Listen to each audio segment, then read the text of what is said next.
Tonight, we explore one of the most important teachings in Zen Buddhism. It is called the Great Matter. Understanding the great matter of birth and death can help us discover the quiet joy of waking up to what is already here. Before we begin, feel free to share what time it is and where you're listening from. We live as though this life will go on forever. We postpone the things that matter most. We save our presence, our love, our attention for later. But somewhere inside, we know this is not true. And when we truly feel this knowing, something shifts. Life becomes more vivid. This ordinary moment reveals itself as extraordinary. The great matter is not about fearing death. It is about embracing life. When we stop pretending that we have forever, we begin to live more fully. The fog of postponement lifts, and we see clearly what has always been here. Tonight, we will sit with this ancient teaching together. We will meet people who discovered, in their own ways, what it means to truly value this brief and precious life. We will explore not with heaviness, but with the gentle clarity that comes when we stop running from truth. Let your breathing settle now, and let's begin our journey together. What makes something precious? Often, it is knowing that it will not last forever. A sunset holds us because it is fading. Spring blossoms move us because they will soon fall. The embrace of someone we love matters because we know, even if we do not speak it, that we will not always have this. Zen Buddhism asks us to bring this awareness to life itself, not as a grim reminder, but as a gentle awakening. When we truly understand that this life is brief, something opens in us. We stop taking things for granted. We begin to see what was always here, but hidden by our assumption of endless time. The Buddha spoke of the preciousness of human birth. He said it was as rare as a blind turtle surfacing in a vast ocean and happening to put its head through a small floating ring. This image is not meant to make us feel special in an egoistic way. It is meant to help us feel the extraordinary gift of being alive at all, of being conscious, of having this chance to love and learn and grow. Most of us live as though we have 1,000 years ahead of us. We postpone joy. We delay presence. We tell ourselves we will appreciate life more fully later, when we are less busy, when circumstances improve, when we finally have time. But later never arrives in the way we imagine. There is only now, arriving again and again, and we keep missing it. The great matter invites us to stop missing it. Not through fear, but through a deep recognition of how precious each ordinary moment truly is. Let us explore a story about a man who discovered this truth in an unexpected way. In a coastal town where the smell of salt hung always in the air, there lived a merchant named Shin who had spent his life acquiring things. He had a large house on the hill overlooking the harbor, filled with objects from distant lands. Carved jade from the north, silk tapestries from the west, porcelain vases so delicate they seemed made of frozen light.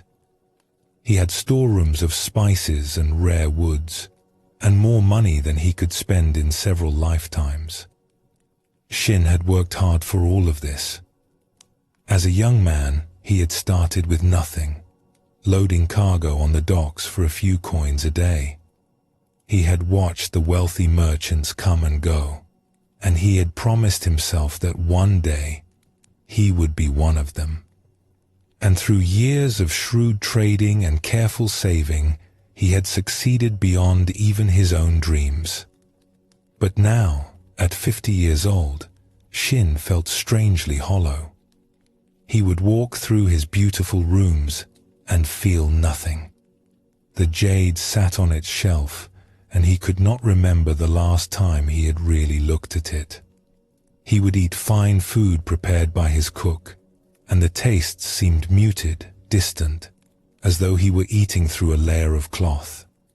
He would watch the sunset over the harbor from his terrace, the sky turning gold and crimson, and find himself thinking only of tomorrow's shipments, tomorrow's profits, tomorrow's plans. Life seemed to pass through him without leaving any mark. The days blurred together. Seasons changed, and he barely noticed. He was successful by every measure the world offered, and yet something essential was missing.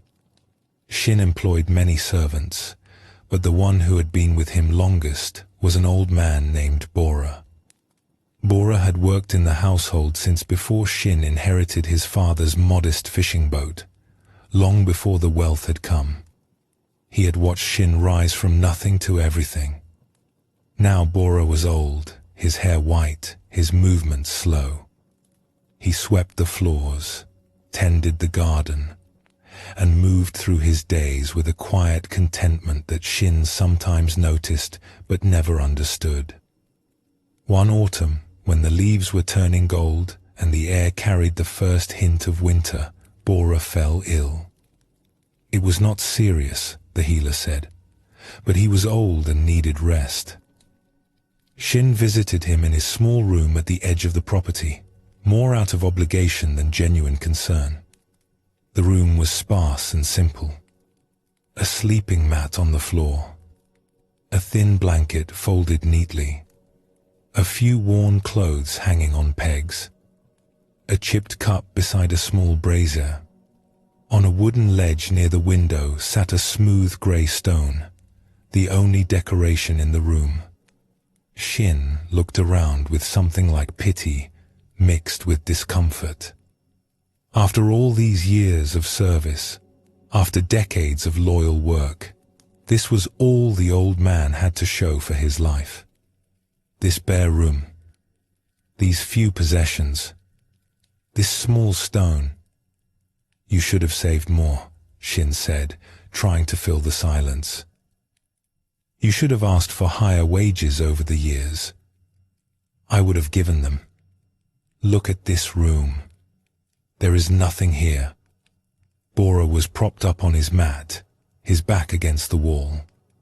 He looked tired, but his eyes held a warmth that made Shin feel suddenly uncertain, as though the old servant knew something he did not.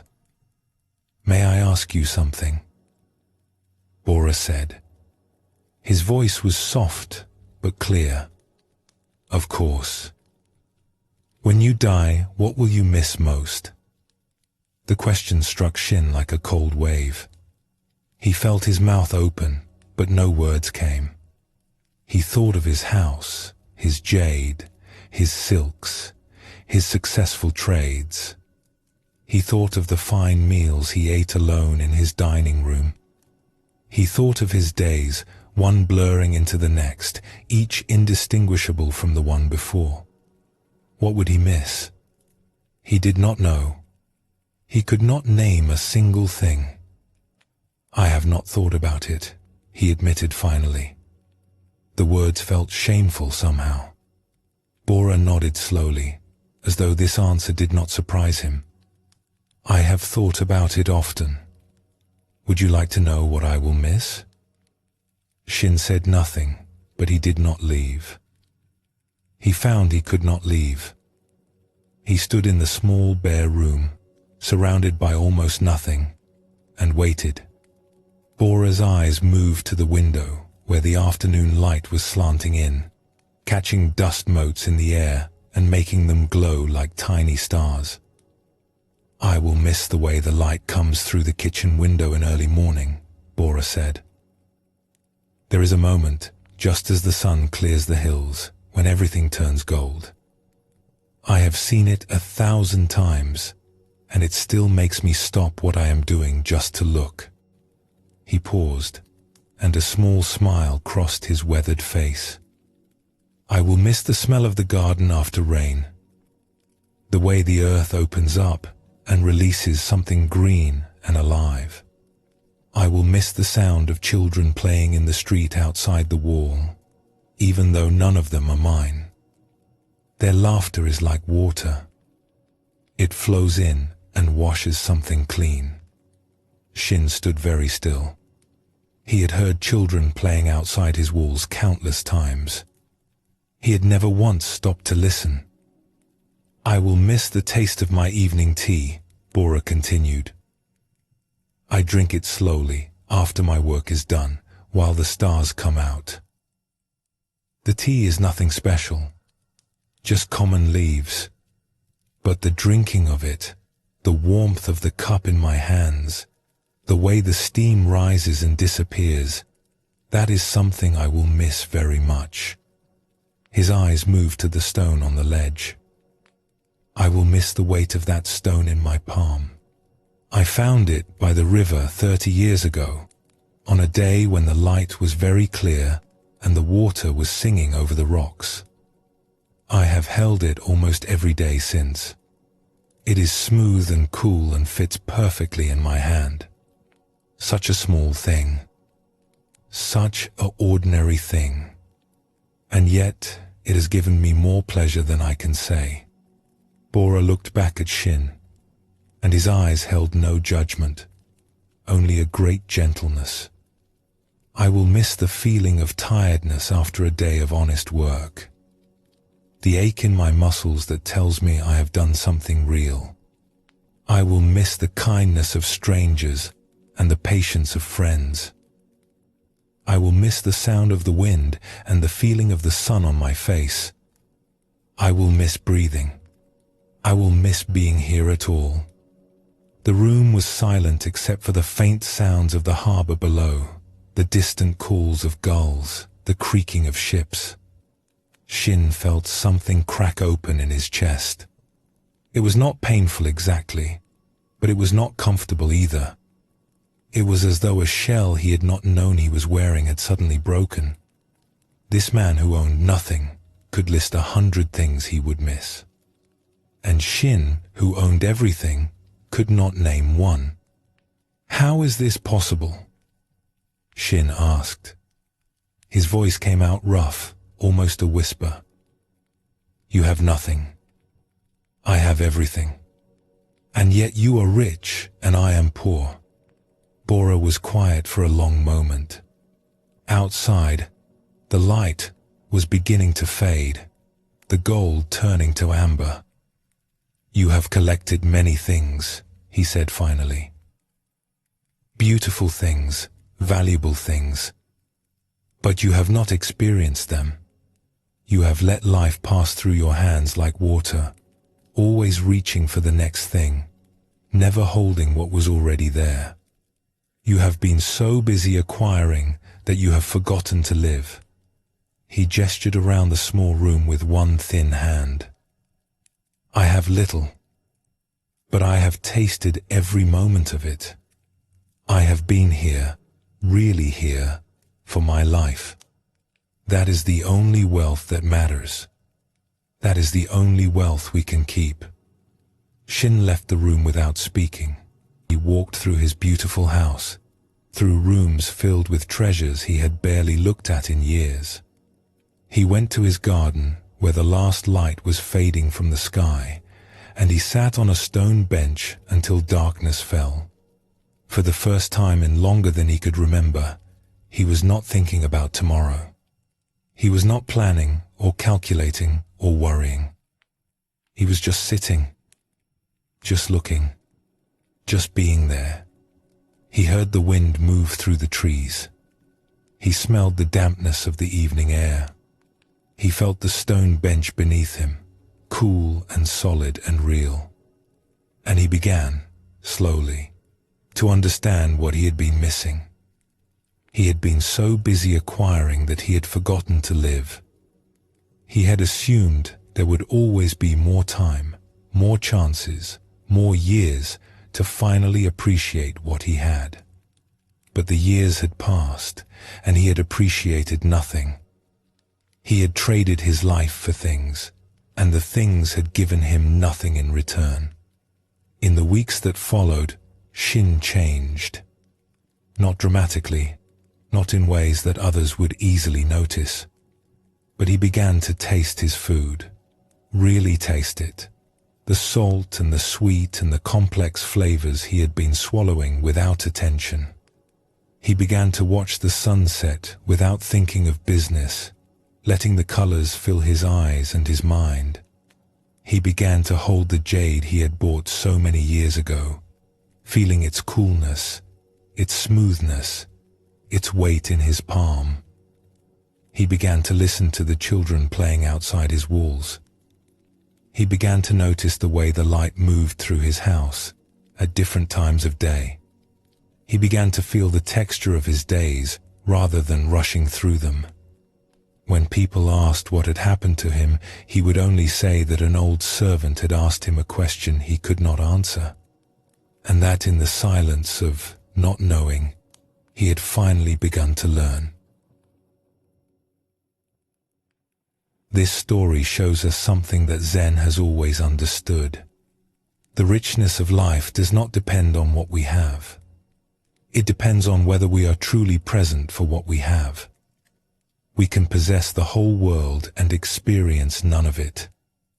Or we can have almost nothing and taste every moment fully. The Great Matter asks us a simple question. Are we really here for this life? Or are we sleepwalking through it, assuming we will wake up and appreciate it later? Buddhism teaches that this human life is extraordinarily precious, not because we are special, but because this is our chance. This is our opportunity to be awake, to love, to grow, to experience the mystery of being alive. When we truly feel this, we stop wasting time on what does not matter. We stop postponing our presence for some imaginary future. The old servant Bora understood something his wealthy master did not. He understood that life is not measured by what we accumulate, but by what we actually experience. He understood that awareness itself is the greatest treasure, and that it is available to anyone, rich or poor, who stops long enough to receive it. Let us explore another story about the preciousness of life. In a village known for its plum orchards, there lived a woman named Mira who was always rushing. She had a husband and 3 children and a small business selling cloth, and there was never enough time for everything. She woke before dawn to prepare rice and mend torn clothes. She spent her days at the market, bargaining with customers, keeping accounts, managing the endless details of buying and selling. She fell into bed exhausted each night, and the days blurred together like water running downstream. Mira was not unhappy exactly. She loved her family. She took pride in her work. But there was a constant pressure in her chest, a feeling of always being behind, always having more to do than hours to do it. She moved through her life at a run, and she could not remember the last time she had simply been still. Next to Mira's house, separated by a low wooden fence, lived an elderly woman named Cho. Cho had lost her husband many years ago, and her children had grown and moved to distant towns. She lived alone in her small house with a garden that she tended with great care. In the center of the garden stood a single plum tree, old and gnarled, its branches spreading wide. Every morning, Mira would rush past Cho's garden on her way to the market, her arms full of cloth, her mind already racing through the day's tasks. And every morning, Cho would be there, sitting on a wooden bench beneath the plum tree, doing what seemed to Mira like nothing at all. "Good morning, Cho," Mira would call as she hurried by, barely slowing her pace. "Good morning, Mira," Cho would answer, her voice calm and unhurried. But by the time the words reached Mira's ears, she was already gone, swallowed by the crowd at the market. Sometimes Mira wondered how Cho could stand it. Sitting there hour after hour, just looking at a tree. Did she not have things to do? Did she not feel the press of time, the weight of all that needed to be accomplished? But these thoughts would pass quickly, pushed aside by the endless demands of the day. One spring, Cho's plum tree bloomed with unusual beauty. The blossoms came thick and white, covering every branch like fresh snow, and their scent drifted across the fence and down the path and into the streets of the village. People stopped as they walked by, breathing in the sweetness, remarking on how lovely it was. Mira noticed it too, in passing. The white blossoms caught her eye as she rushed by one morning, and she thought briefly that it was lovely, that she should stop and look more closely sometime. But not today. Today there was too much to do. Perhaps tomorrow. But tomorrow came with its own demands. And the day after, and the day after that. One evening, as Mira was returning home later than usual, the last light fading from the sky, she found Cho waiting by the gate between their properties.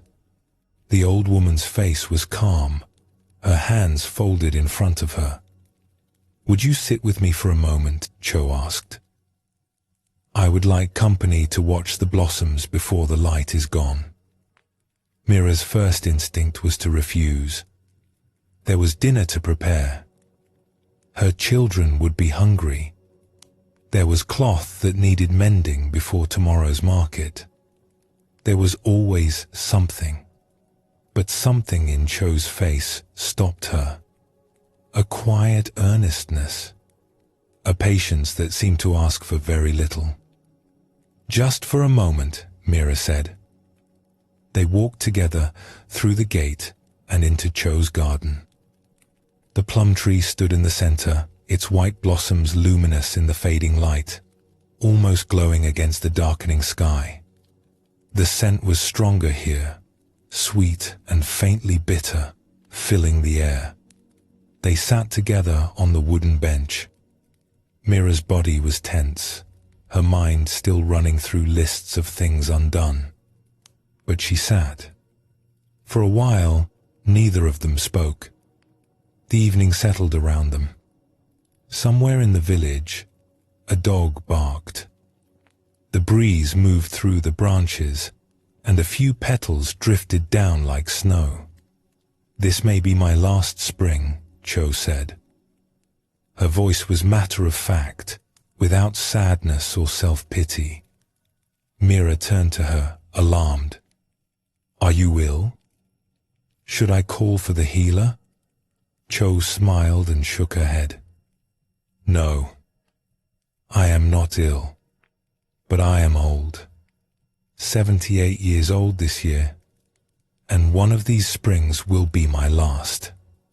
I have stopped assuming there will always be another." She looked up at the blossoms, her face soft in the dim light. "When I was your age, I rushed past everything, just as you do. I thought the blossoms would always return. I thought there would always be more time to sit and look at them. And then one day I realized that I had let 40 springs go by without ever really seeing one. 40 years of blossoms, coming and going, and I had missed them all." Mira was quiet. She felt the bench beneath her, the cool evening air on her skin. She looked at the tree, really looked at it, for the first time since she could not remember when. The blossoms seemed different somehow, more vivid, more present. She noticed how each cluster of white petals trembled slightly in the breeze. She noticed the way the last light caught their edges, making them glow. She noticed the dark branches beneath, the texture of the bark, the way the tree had grown around its own history.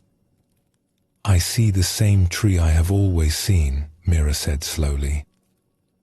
But sometimes it looks different. It is not the tree that has changed. It is your looking. When we know something will not last, we see it more clearly. When we stop taking it for granted, it reveals itself. Cho reached out and took Mira's hand. Her fingers were thin and cool, the skin soft and papery with age. I do not tell you this to frighten you. I tell you because I wish someone had told me sooner. You are rushing through your days as if there will always be more. And there will be more. For a while. But each day is like these blossoms. It will come once and never return. You can rush past it, or you can stop and see how beautiful it is. Mira sat with the old woman until the light was completely gone, and the blossoms were only pale shapes against the dark sky. The stars came out one by one. The air grew cooler, and still they sat. Mira did not think about dinner, or the cloth, or the children waiting. Something had loosened in her chest, some knot she had not known she was carrying. She just sat and looked and breathed. When she finally rose to leave, she felt different. She could not have named it exactly. It was as if a thin wall of glass between herself and the world had cracked, and she could feel things more directly than before. "Thank you," she said to Cho. "I am not sure what you have given me, but thank you." Cho smiled in the darkness. "I have only reminded you of what you already knew. What we all know, but keep forgetting." In the days that followed, Mira still worked hard. She still cared for her family and tended her business. The demands of life did not disappear, but she began to pause more often. She would stop in the middle of kneading bread to feel the texture of the dough against her palms. She would look up from her sewing to watch the light move across the floor. She would touch her children's faces for no reason, just to feel them there, warm and alive and present. Her husband noticed the change. "You seem different lately," he said one evening as they sat together after the children had gone to sleep. "More here somehow. Less far away." Mira nodded. "An old woman reminded me that I will not have this forever. It is strange. Knowing that has not made me sad. It has made everything more beautiful." The plum blossoms fell, as they always do. The white petals drifted down over several days, covering the ground like snow, then browning and returning to the earth. Summer came, then autumn, then winter. Cho passed away 2 winters later, quietly, in her sleep, when the plum tree was bare and the garden was white with real snow. Mira was one of the first to know.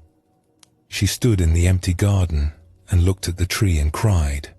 But the tears were not only grief, they were also gratitude. What Cho had given her remained. The understanding that preciousness and impermanence are woven together. That life becomes most vivid when we stop taking it for granted. That seeing clearly is simply a matter of remembering what we already know, but keep forgetting. Mira tended Cho's garden after that, keeping the plum tree healthy and strong. And every spring, when the blossoms came, she would sit on the wooden bench and look at them, really look at them, the way Cho had taught her. And sometimes, other villagers would stop by the fence, rushing past on their way to somewhere important, and Mira would invite them to sit for a moment. "Just for a moment," she would say, "before the light is gone." Zen teaches that awareness of impermanence is not meant to create anxiety or sorrow. It is meant to wake us up. When we truly understand that this moment will never come again, we stop throwing moments away. We start receiving them as the gifts they are. The Buddha often reminded his students to contemplate the fleeting nature of life, not as a morbid exercise, but as a way of cutting through the fog of assumption. We assume we will have tomorrow. We assume the people we love will always be here.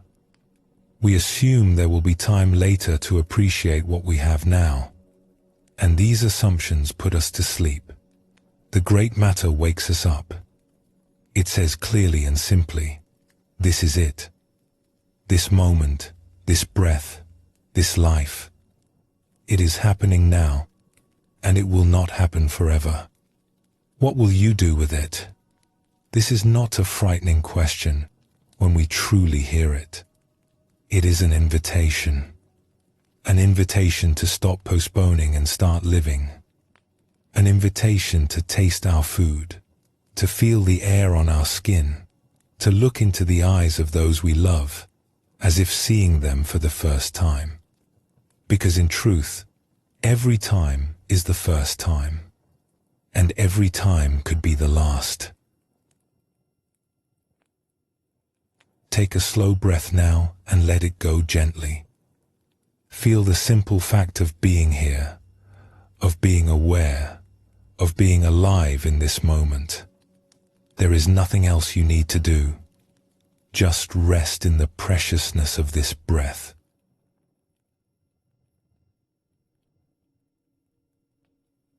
Most of us spend our lives running from the thought of death. We push it away, distract ourselves, pretend it applies to others but not to us. This is natural. The mind does not want to look at what frightens it. But Zen takes a different approach. It suggests that facing mortality directly is one of the most powerful practices for awakening. Not because it is pleasant, but because it cuts through confusion like nothing else can. When we truly contemplate the fact that we will die, much of what seemed important suddenly reveals itself as trivial. And much of what we ignored or postponed suddenly reveals itself as essential. This is why Zen monasteries have traditionally encouraged students to meditate on death. Not to create fear or morbidity, but to clarify the mind. When we stop running from the truth of our mortality, we discover something unexpected. We become more alive, not less. The fog of distraction lifts. We see clearly what matters and what does not. The great matter uses death as a teacher. It asks us to let the reality of our impermanence instruct us in how to live. What would we do differently if we truly knew our time was limited? What would we stop wasting energy on? What would we finally say, finally do, finally become? These are not morbid questions. They are liberating ones. They cut through the endless postponement that keeps us from living fully. They wake us up from the trance of assuming we have forever. Let us explore a story about a young monk who was sent to face his deepest fear and what he discovered in the darkness. In a monastery high in the mountains, where the air was thin and cold and the stars at night seemed close enough to touch, there lived a young monk named K, who was afraid of death. This was not unusual. Many people fear death. But K's fear was particularly strong, a constant shadow that followed him through his days and invaded his dreams at night. He had come to the monastery hoping to find peace. He had heard that the monks there had discovered something that made them unafraid, some secret understanding that allowed them to face mortality with calm acceptance. He wanted to learn this secret. He wanted to be free from the fear that gripped his heart whenever he thought about the end of his life. For 3 years, K practiced diligently. He meditated for hours each day. He studied the ancient texts. He listened carefully to every teaching. And yet the fear remained. If anything, it grew stronger. The more he practiced, the more aware he became of how precious life was, and the more terrified he became of losing it. His teacher was an old monk named Wen, who had lived in the monastery for over 50 years. Wen was known for his unusual teaching methods. He rarely explained things directly. Instead, he would give his students tasks or challenges that forced them to discover the truth for themselves. One autumn evening, as the leaves were turning gold and red on the mountainside, Kay went to Wen's small room and knelt before him. "Teacher," he said, "I have been here for 3 years. I have practiced everything you have taught me, but I am still afraid of death. The fear is always with me. Sometimes I cannot sleep because of it. Sometimes I cannot focus on my meditation because thoughts of dying intrude. Please, tell me the secret. How do I become free from this fear?" Wen was silent for a long moment. He sat very still, his eyes half closed, his breath barely visible. The evening light came through the small window and fell across his weathered face. "You want me to give you words?" he said finally. "You want me to explain something that will make the fear go away. But words cannot do this. Understanding cannot do this. Only experience can do this." "Then give me an experience," Kay said. "I will do anything." Wen opened his eyes fully and looked at the young monk. "Anything?" "Anything." "Very well. Tomorrow night, you will go to the old graveyard at the bottom of the mountain. You will go alone, after dark, and you will stay there until dawn. You will not bring a lamp or a candle. You will sit among the graves in complete darkness, and you will not leave until the sun rises." Kay felt his stomach tighten. The old graveyard was a place the monks rarely visited. It was overgrown and neglected, filled with the remains of villagers who had died over many generations. Even in daylight, it had an atmosphere of heaviness and decay. The thought of spending an entire night there, alone, in the dark, made his fear rise up like a wave.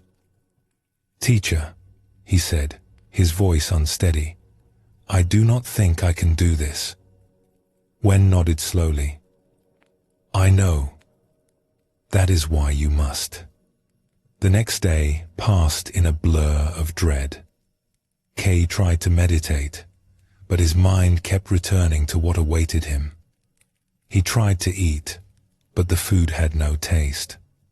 He tried to find reasons to delay, to ask for more time, but he knew that Wen would not relent. As darkness fell, Kay made his way down the mountain path. The moon was new, and the night was very dark. He could barely see the path beneath his feet. The sounds of the forest surrounded him, rustling leaves, the calls of night birds, the distant howl of something he could not identify. The graveyard appeared before him as a darker shape against the darkness. Old stone markers rose from the ground at odd angles, some toppled, some leaning, all of them worn smooth by centuries of rain and wind. The grass was tall and wild.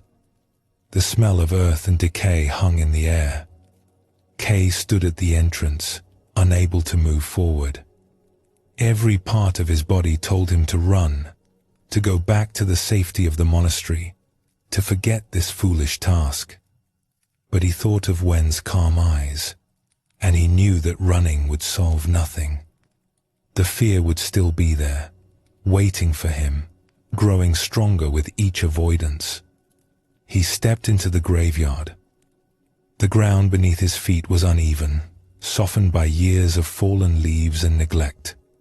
He moved slowly, his hands stretched out before him, feeling the air for obstacles.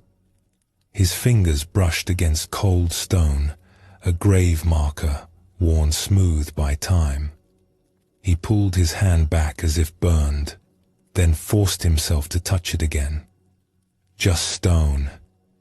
Just the memory of someone who had lived and died long before he was born. The darkness was absolute. He could not see his own hands in front of his face.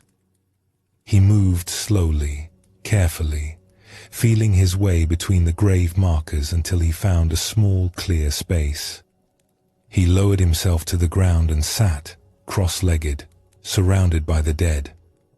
For the first hour, the fear was almost unbearable. His heart pounded so hard he could hear it in his ears. Every sound made him flinch. A branch cracking, the rustle of an animal in the grass, the settling of old stones. His imagination filled the darkness with terrors, with ghosts and spirits and nameless things reaching for him. He wanted to scream. He wanted to run. He wanted to be anywhere but here. But he stayed. He sat with the fear, letting it wash over him, letting it fill every part of his body. He did not fight it. He did not try to make it go away. He simply sat with it, as Wen had taught him to sit with everything, observing it, feeling it, letting it be. And then, somewhere in the second hour, something began to shift. The fear was still there, but it was no longer the only thing. Kay began to notice other things. The coolness of the night air on his skin, the texture of the grass beneath him, the smell of the earth, rich and complex, the sounds of the night, which were not threatening after all, but simply the sounds of life continuing in the darkness. He was surrounded by the dead, and yet he was intensely, vividly alive. His senses were sharper than they had ever been. Every breath felt precious. Every heartbeat felt like a miracle. The darkness that had seemed so terrifying now felt almost peaceful, a great quiet holding him. He thought about the people buried around him. They had once been alive, just as he was alive. They had breathed this same mountain air, had looked up at these same stars, had felt the same fears and hopes that he felt. And now they were gone, returned to the earth, their lives completed. But they had lived. That was the thing. They had been here, had experienced this strange and beautiful existence, had loved and struggled and grown. And now it was his turn. He was the one who was alive. He was the one who could feel the cool air and hear the night sounds and breathe in the smell of the living world. The fear did not disappear entirely, but it changed. It became something else, something almost like gratitude. He was alive. Right now, in this moment, he was alive. And that was not something to fear. That was something to marvel at. As the first grey light of dawn began to appear over the mountains, Kay understood something he could not have understood through words or study. Death was real. It was coming for him, as it came for everyone. But the proper response to death was not fear. It was presence. It was being fully here, fully alive, for whatever time remained. He walked back up the mountain as the sun rose, painting the peaks in shades of gold and pink. The monastery looked different to him now. The trees looked different. The faces of the other monks looked different.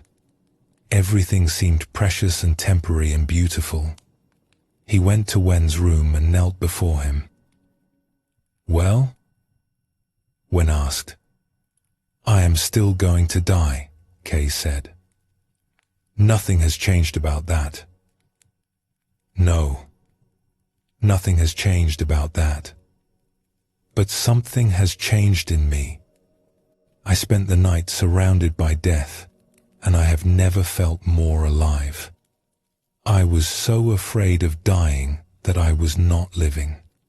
I was so busy running from death that I was missing life. Wen nodded slowly, a small smile crossing his face. And now? Kay thought for a moment. Now I am not as afraid.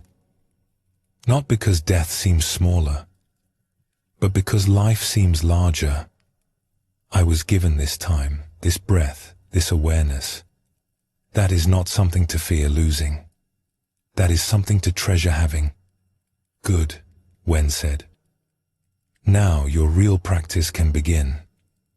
Kay lived in the monastery for many more years. He became a teacher himself, known for his calm presence and his gentle way of guiding students. When young monks came to him with their fears, he would listen patiently. And sometimes, when he sensed they were ready, he would tell them about the night in the graveyard. You cannot think your way past death, he would say. You cannot meditate it away or study it into submission.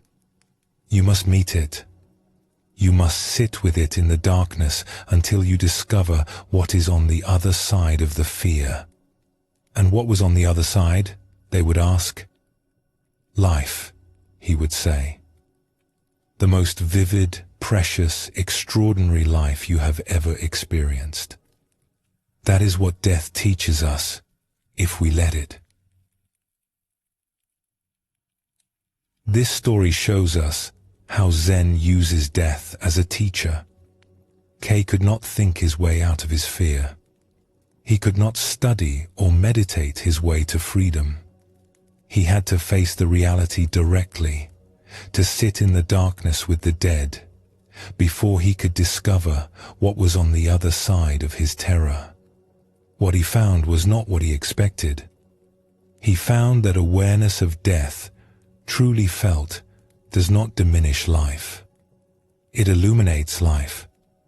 It makes every moment more vivid, more precious, more worthy of attention.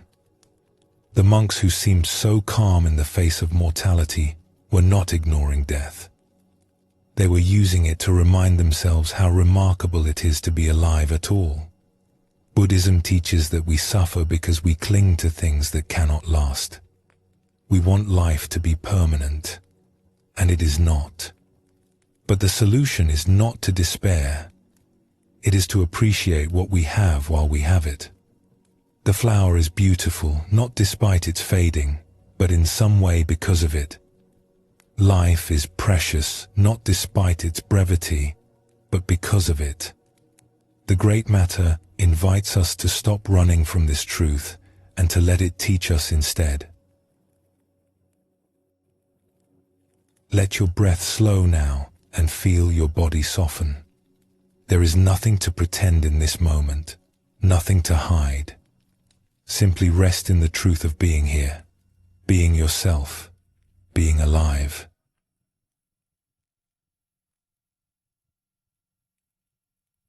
The Great Matter creates a kind of urgency in us. Not the frantic rushing that fills so many of our days, not the anxious hurrying from task to task.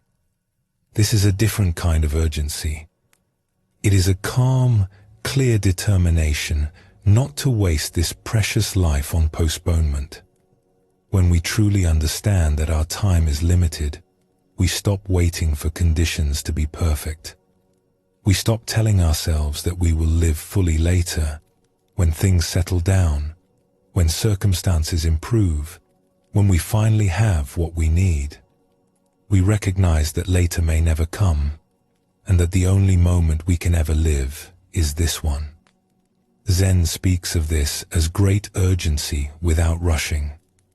It is the focused attention of someone who knows their time is precious. Not panicked, not anxious, but fully present. Every moment becomes worthy of attention because every moment is irreplaceable.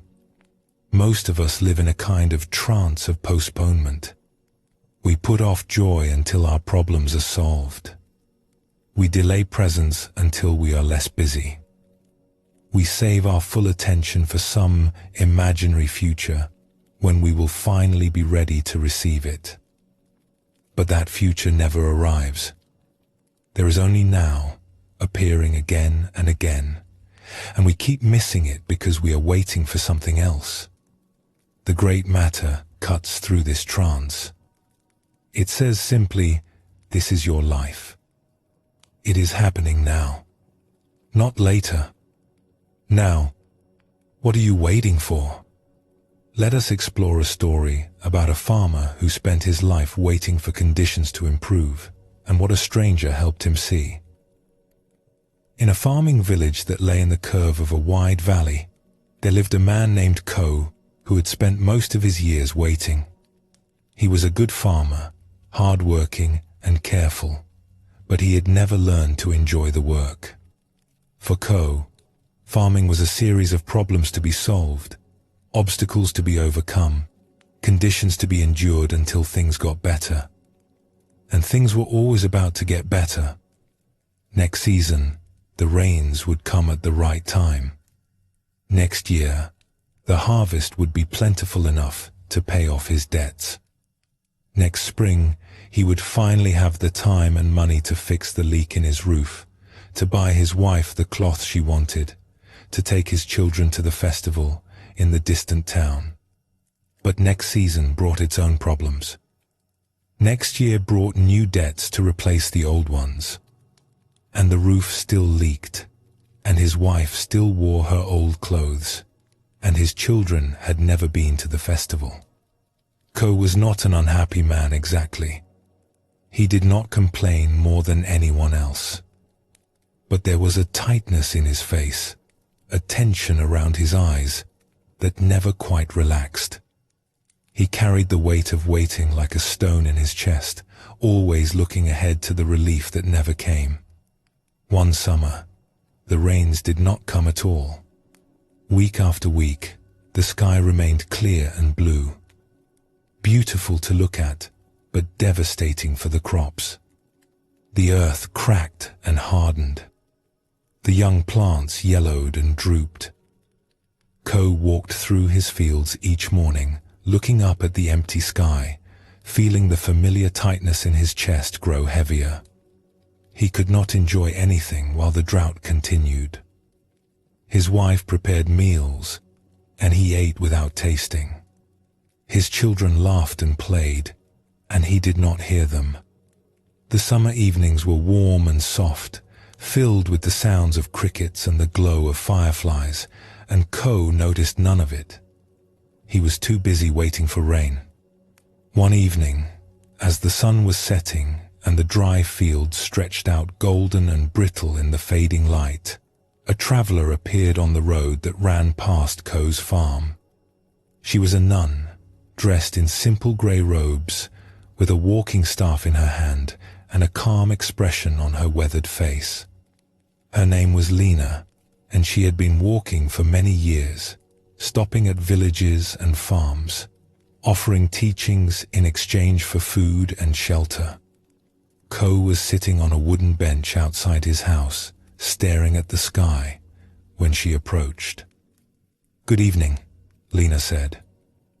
"I am traveling through and looking for a place to rest for the night. May I sleep in your barn? I will not trouble you for more than a roof." Ko barely glanced at her. "You may sleep in the barn, but I cannot offer you food. We have little enough for ourselves. The rains have not come." "I see." Lena looked out at the dry fields. "It has been a difficult season." "It is always a difficult season. If it is not drought, it is flood. If it is not flood, it is insects. If it is not insects, it is the price at market falling just when I have something to sell." Ko's voice was flat, reciting a familiar litany. "I keep waiting for a good year. It never comes." Lena was quiet for a moment. She leaned on her staff and looked at the fields, then at the sky, then at Ko's tight, tired face. "May I sit with you for a moment?" Ko shrugged. He did not particularly want company, but he was too weary to refuse. Lena sat on the bench beside him. The sunset was turning the western sky deep orange and pink, and the first stars were appearing in the east. A warm breeze moved through the dry grass, making a soft rustling sound. "It is a beautiful evening," Lena said. Ko made a dismissive noise. "What is beautiful about it?" "The crops are dying. The well is running low. By this time next month, I may have nothing left to harvest. And yet the sunset is still beautiful, is it not? The colors are the same whether the crops live or die." Ko turned to look at her, irritation rising in his chest. "What use is a beautiful sunset if my family goes hungry? Perhaps no use at all," Lena said calmly. "But I did not ask about use. I asked about beauty.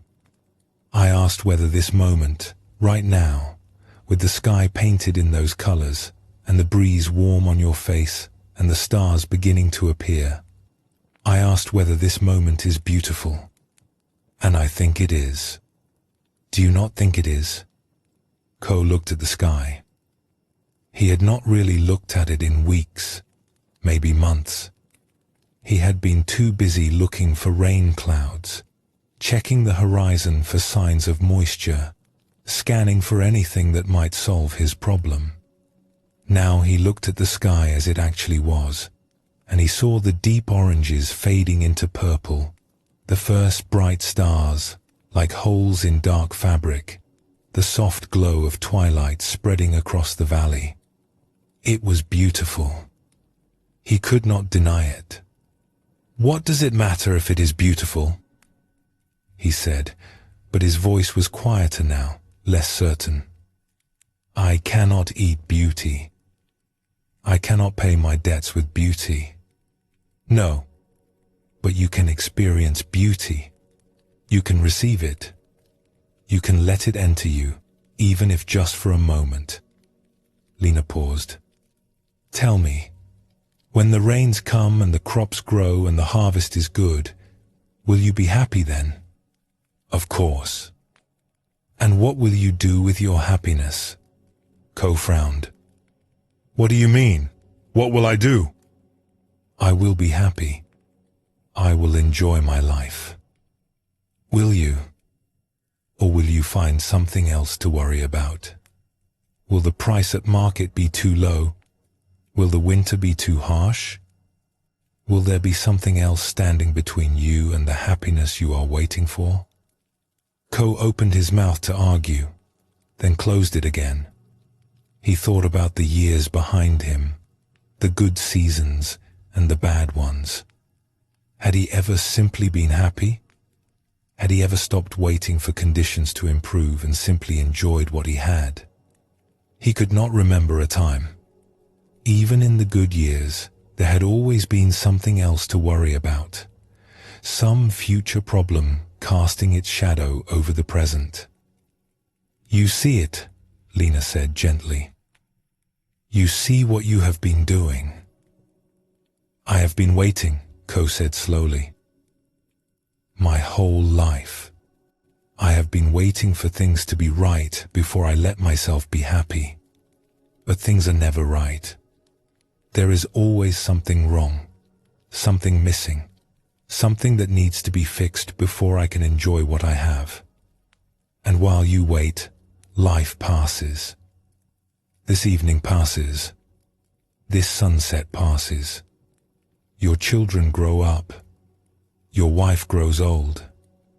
The years flow by like water, and you miss all of it because you are looking at some imaginary future where everything is finally perfect." Ko felt something shift in his chest, the stone he had been carrying for so long moving slightly, loosening. He looked at the sunset again, really looked at it, and something in him softened. And if the rain never comes? He asked quietly. If the crops die, and the well runs dry, and everything falls apart, then that will happen. And you will have to deal with it. But you will deal with it then, not now. Right now, the sun is setting. Right now, the air is warm. Right now, you are alive, and the people you love are alive, and this moment will never come again. Lena stood, picking up her staff. I have met many people on my travels. The unhappiest ones are not those with the most problems. They are those who cannot stop waiting for life to be different than it is. They miss everything, waiting for something that never arrives. She began to walk toward the barn, then paused and looked back at him. The rain may come, or it may not. But this evening is here. Your wife is in that house. Your children are sleeping. The stars are appearing one by one. This is your life, Ko. Not the one you are waiting for. This one. Will you miss it too? She walked on, and Ko sat alone on the bench, watching the stars multiply in the darkening sky. Something had broken open in him. For the first time in longer than he could remember, he was not thinking about the rain. He was not worrying about the crops or the debts or the future. He was just sitting there, feeling the warm air on his skin, watching the light fade, being present for his own life. He went inside after a while. His wife was sitting by the small fire, mending clothes by the dim light. She looked up when he entered, expecting the usual tight expression, the distracted eyes. Instead, he sat down beside her and took her hand. I am sorry, he said. She looked at him with surprise. For what? For waiting. For always being somewhere else, worrying about something else. For missing so much. He looked around the small room, the worn furniture, the sleeping children in the corner. This is good. What we have is good. I have been too busy waiting for something better to see it. She squeezed his hand, and there were tears in her eyes, but she was smiling. The rain came eventually, as it always does. Some of the crops were saved, and some were lost. The next year had its own problems, as every year does. But something had changed in Ko. He still worked hard. He still dealt with difficulties as they arose. But he stopped waiting. He stopped putting his life on hold until conditions improved. He watched sunsets now. He listened when his children spoke. He tasted his food and felt the seasons change, and noticed the small beauties that had always been there, hidden behind his waiting. And when people asked what had changed him, he would tell them about the nun who had appeared on a summer evening and asked him a simple question: "What are you waiting for?" Buddhism teaches that the present moment is the only moment we ever actually have. The past exists only as memory. The future exists only as imagination. All of our waiting for things to be different, all of our postponing of joy until conditions improve, is a way of missing the only life we will ever live. The Great Matter reminds us that our time is limited. We do not have forever to wait. The someday we keep hoping for may never arrive, and even if it does, we will have missed all the days in between. Zen does not ask us to ignore our problems or pretend that difficulties do not exist. It asks us to be present for our lives as they actually are, right now, in this moment. This is the urgency that the Great Matter creates. Not frantic rushing, but clear seeing. Not anxious hurrying, but calm presence. The recognition that this moment, whatever it contains, is our life, and we can receive it or we can miss it while waiting for something else. Let us explore a story about a woman who kept meaning to write a letter, and what an old man helped her understand about the words we leave unspoken. In a town where the river curved sharply and the houses clustered along its banks, there lived a woman named Yuna who carried an unwritten letter in her heart. It had been there for nearly 10 years, growing heavier with each passing season, though she rarely spoke of it to anyone. The letter was for her sister, Ami. They had grown up in this same town, in a house that still stood on the northern edge of the river. They had been close as children, sharing secrets and dreams, sleeping side by side on their mat, promising each other that they would always be friends, no matter what. But something had happened when they were young women.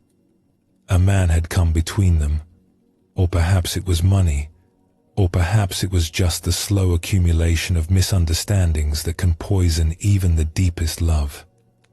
Yuna could barely remember now what the original argument had been about. It seemed so small, looking back, but the words that had been spoken were not small.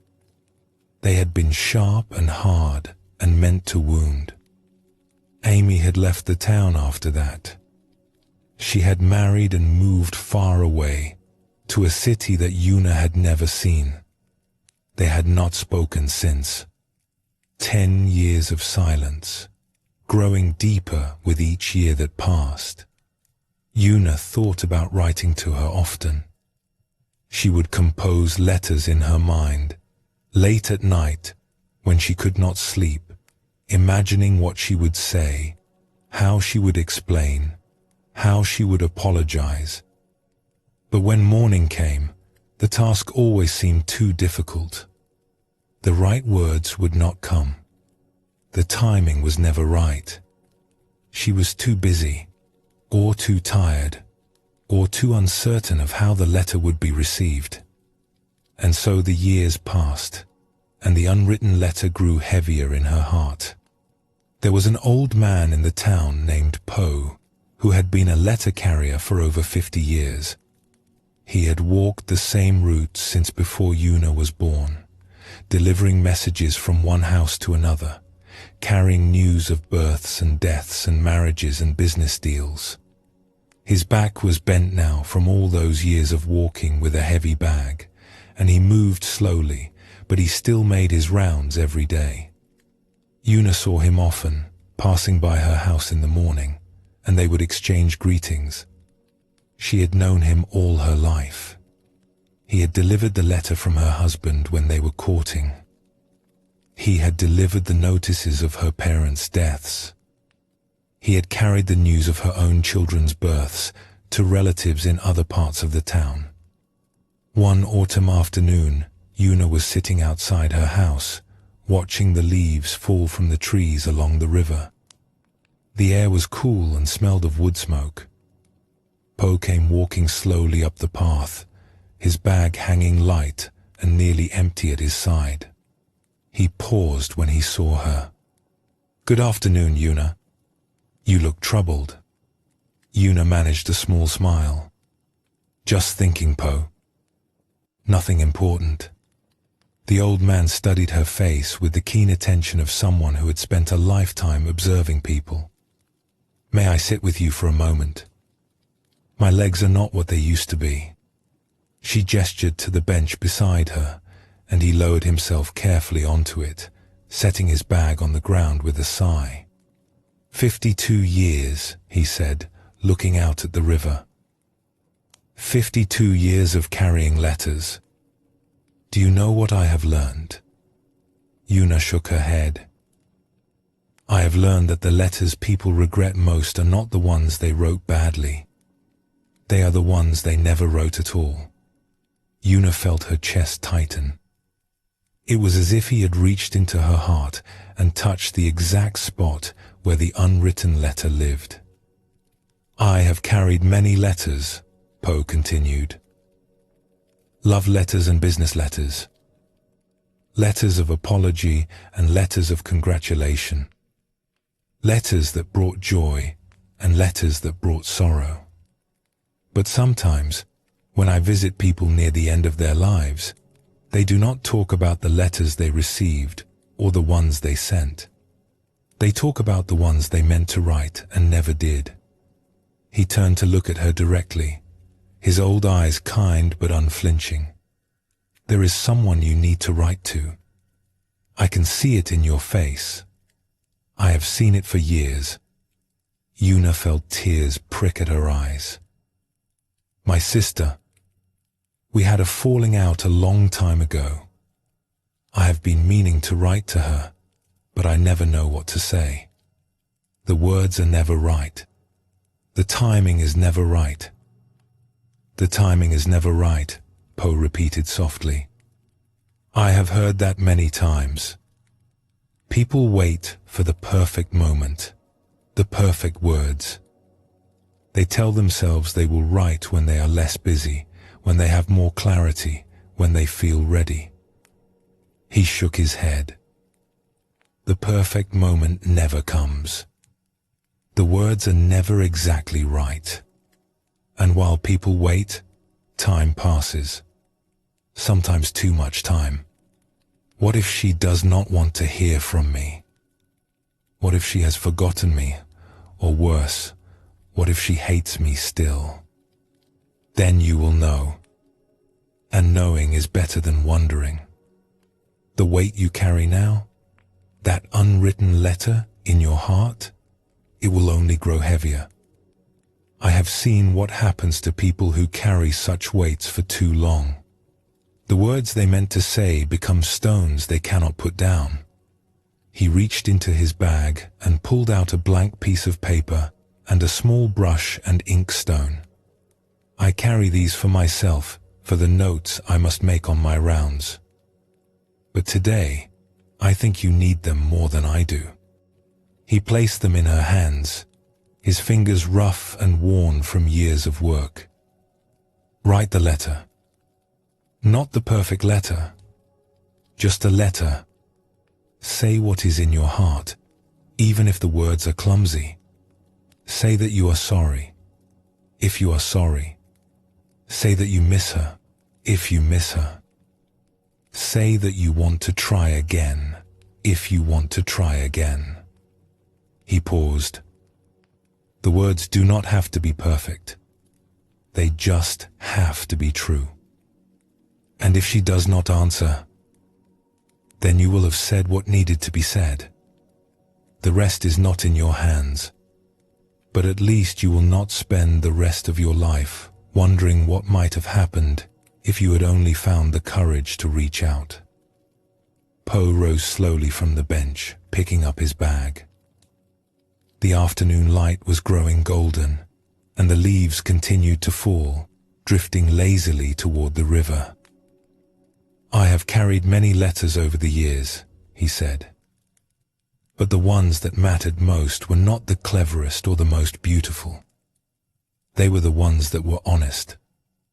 They were the ones that someone was brave enough to send, even though they were not perfect. He began to walk away, then paused and looked back at her. We do not have as much time as we think we do, Yuna. None of us do. The letters we mean to write, the words we mean to say, they cannot wait forever. Write the letter tonight. Tomorrow is not promised to anyone. Yuna sat for a long while after he left, holding the paper and ink in her lap. The sun set, and the stars came out, and still she sat there, feeling the weight of 10 years of silence. And then, in the quiet of the evening, she went inside and lit a lamp and began to write. The letter was not perfect. The words were clumsy in places. She crossed out lines and started again. She did not know if it would be well received or thrown away unread. But she wrote it anyway, saying what was true, saying what she had carried in her heart for so long. She gave it to Po the next morning, and he tucked it into his bag with a nod and a small smile. The reply came 3 weeks later. Ami had not forgotten her. Ami had not stopped loving her. Ami had been waiting too, carrying her own unwritten letter, held back by the same fears and doubts. They wrote back and forth through the winter, and in the spring, Ami came to visit. They sat by the river where they had played as children, 2 women with grey in their hair now, and they talked about what had happened and what had been lost and what might still be found. "I almost did not write," Una said. "I almost let another year go by, and another, and another." "I know," Ami said. "I almost did not answer. I was afraid it was too late, that too much time had passed. An old letter carrier told me that the words did not have to be perfect. They just had to be true." Ami took her sister's hand. He was right. They were not perfect, but they were enough. They were more than enough. Zen teaches us that action in the present moment is more valuable than perfect action that never comes. We can spend our entire lives preparing, waiting, refining, hoping for the right conditions, and miss the opportunity that was available to us all along. The great matter reminds us that time is passing. The people we love are here now, but they will not be here forever. The words we need to say will not say themselves. The reconciliations we hope for will not happen without us taking a step. And every day we postpone is a day we cannot get back. This is not about rushing or acting carelessly. It is about recognizing that the perfect moment we are waiting for may never arrive. The imperfect moment we are in right now is the only moment we have. Better to reach out clumsily than to never reach out at all. Better to say the imperfect words than to leave them forever unspoken. The Buddha taught his students that this human life is precious and brief. We do not know how much time we have. We do not know how much time the people we love have. The great matter asks us to act on this knowledge, to stop postponing what matters most, to live as if our time is limited, because it is. Let your body relax now and allow your breath to deepen. Whatever words you have been holding back, whatever actions you have been postponing, let them rest for this moment. Simply be here, in the quiet of this breath, knowing that presence is always available to you.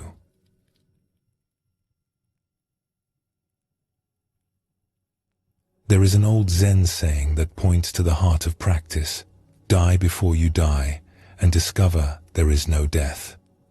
This sounds strange at first, perhaps even morbid, but it points to something beautiful. It means to live so fully, so completely, that when the end comes, nothing essential is left undone. No words are left unspoken. No love is left unexpressed. No life is left unlived. Most of us carry regrets. We look back at choices we made and wonder what would have happened if we had chosen differently. We remember words we said that we wish we could take back, and words we never said that we wish we had spoken. We think about paths not taken, opportunities missed, moments when we held back instead of reaching out. The great matter invites us to live in a way that minimizes these regrets. Not by making perfect choices, because there are no perfect choices, but by making our choices fully, living them completely, being present for the life we actually have, rather than mourning the life we imagine we might have had. Regret comes not from making the wrong choice.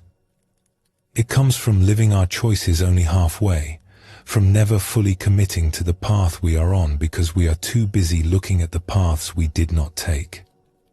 When we embrace our actual life, with all its imperfections and limitations, regret begins to dissolve.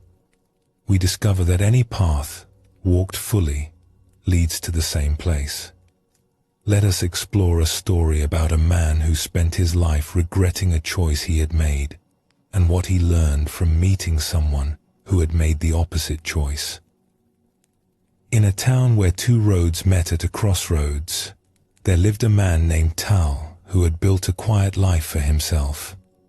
He had a small shop where he sold cloth and thread. He had a wife who had grown old beside him, and children who had grown up and moved to nearby villages. His days were orderly and predictable, shaped by the rhythm of opening the shop each morning and closing it each evening, of meals taken at the same times, of seasons turning in their familiar patterns. From the outside, Tal's life looked peaceful, but inside, he carried a weight that no one else could see. When Tal was a young man, barely 20 years old, he had stood at a crossroads, much like the one in the center of his town. Not a physical crossroads, but a moment of choice that would shape everything that followed.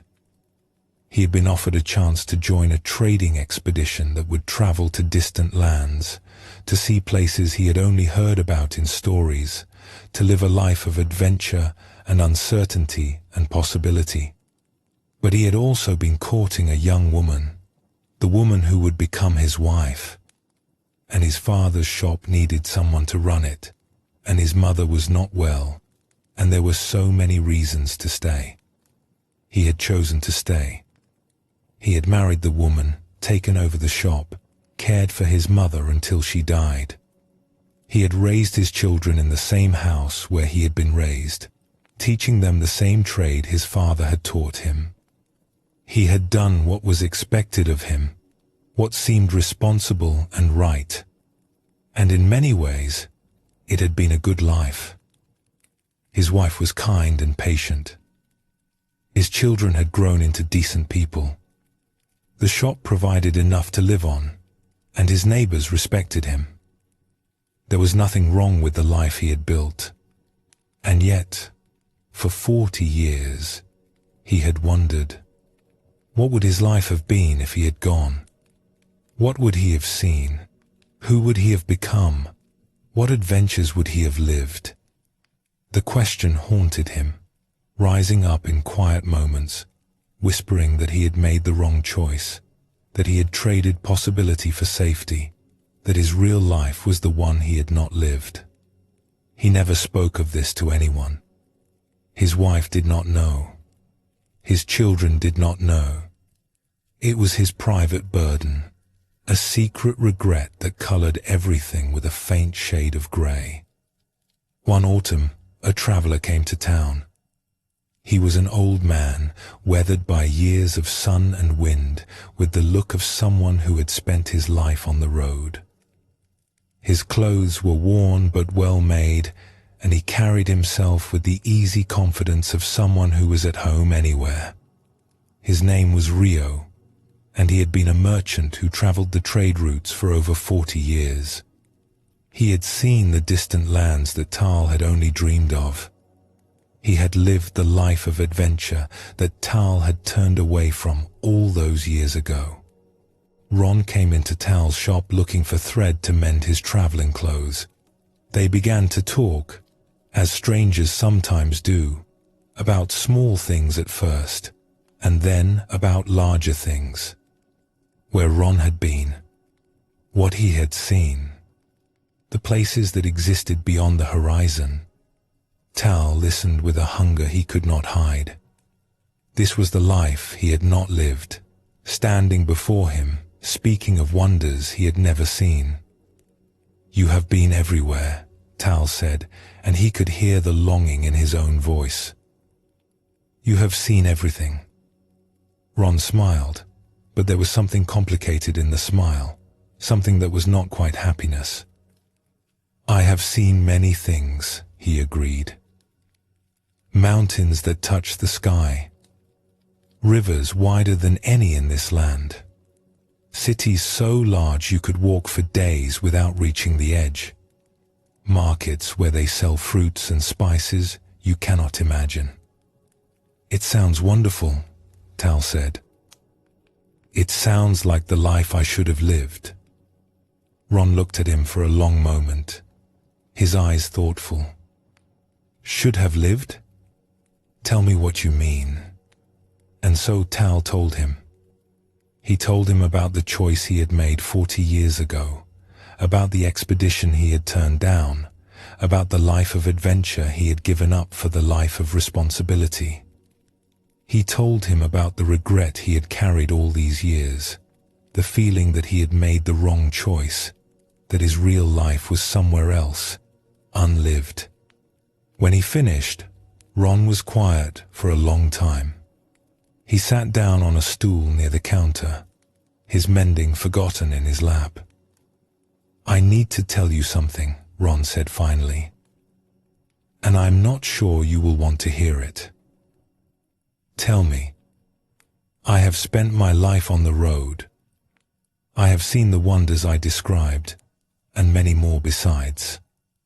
I have had adventures that would fill 100 evenings of storytelling.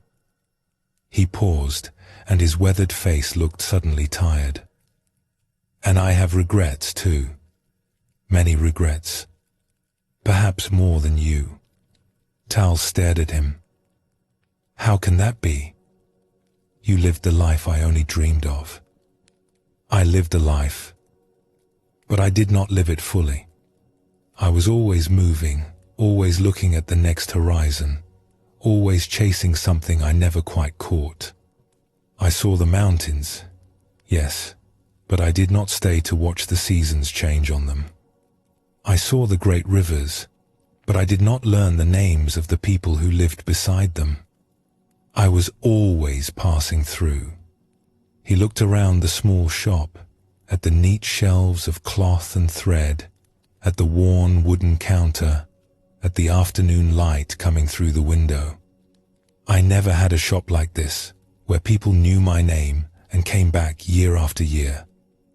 I never had a wife who grew old beside me, learning all my moods and fears and hopes. I never had children who carry something of me into the future. His voice grew quieter. I never had a home. I had 1,000 places to sleep, but never a home.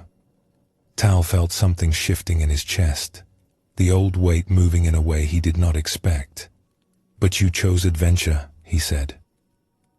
You chose freedom. You must not have wanted those things. I told myself that. For many years, I told myself that I had chosen the better path, that people like you, who stayed in one place, were missing the real life, the larger life. Ron shook his head slowly. But I was missing things too. I was missing the depth that comes from staying. I was missing the roots that grow when you remain in one place long enough for them to take hold. He leaned forward, his eyes holding Tal's. Do you want to know what I have learned after all these years of traveling? Yes. The path does not matter. Any path, lived fully, leads to the same place. What matters is not which road you take, but how you walk it. I walked my road halfway, always looking at the roads I did not take. And you, I think, have done the same. We have both missed our lives, not because we chose wrong, but because we never stopped regretting our choice long enough to fully live it. The words hung in the air of the small shop.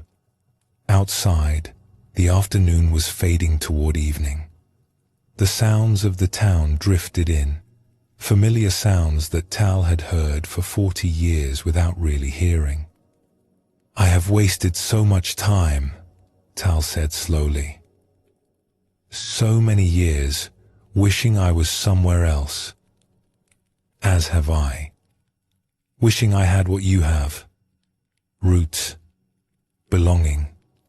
A place where people know me. Ron smiled, and this time the smile was gentler, sadder. We are fools, both of us. We each had a life, and we spent it longing for the others. They sat together in silence as the light changed and the evening came on. Two old men who had made opposite choices and arrived at the same place, a recognition that the choice itself had never been the problem. The problem was the failure to fully embrace whatever choice was made. Tal walked home that evening through streets he had walked 10,000 times. But something was different. He saw the buildings he had passed for decades as if for the first time. He noticed the way the evening light fell on the old stone, the way the trees had grown over the years, the faces of neighbors he had known his whole life. This was his life. Not the one he had imagined, not the one he had regretted not living, but this one. These streets, these people, this small shop, this wife who knew him, these children who carried him forward. He had been given a life, and he had spent 40 years wishing it was a different one. But there was still time. Not as much as before, but some.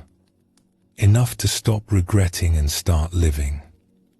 Enough to walk the path he had chosen, fully, for whatever years remained. When he got home, his wife looked up from her sewing and smiled at him. The same smile she had given him for 40 years. "You look different," she said. "What happened?" "I met someone who showed me something I should have seen a long time ago." "What did he show you?" Tal sat down beside her and took her hand. Her fingers were thin and worn, familiar as his own. "He showed me that I have been living the wrong way. Not the wrong life, just the wrong way. I have been here with you for 40 years, but part of me was always somewhere else, living some other life in my imagination." He squeezed her hand gently. "I am sorry for that. I am sorry for all the times I was not really here." His wife's eyes grew bright with tears, but she was smiling. "You are here now," she said. "Yes, I am here now." And in the years that followed, Tal found that it was not too late after all. Not too late to notice the beauty of his ordinary life, to appreciate the woman who had shared it with him, to feel the ground beneath his feet, instead of always longing for distant horizons. The regret did not disappear entirely. It had been his companion for too long to vanish overnight. But it grew quieter, less insistent, more like an old scar than an open wound. When Tal finally died, many years later, he died at peace. Not because his life had been extraordinary, but because he had finally allowed himself to fully live the ordinary life he had been given. We often believe that our unhappiness comes from making the wrong choice somewhere in our past. If only we had taken the other path, we tell ourselves, everything would be different. Everything would be better. But Zen teaches us that the path itself is not the problem. The problem is our failure to commit fully to whatever path we are on. When we walk through life looking backward at roads not taken, we cannot see the road beneath our feet. We miss the life we are actually living while mourning the life we imagine we might have had.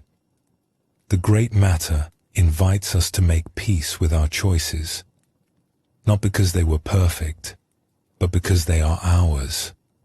Every choice closes some doors and opens others.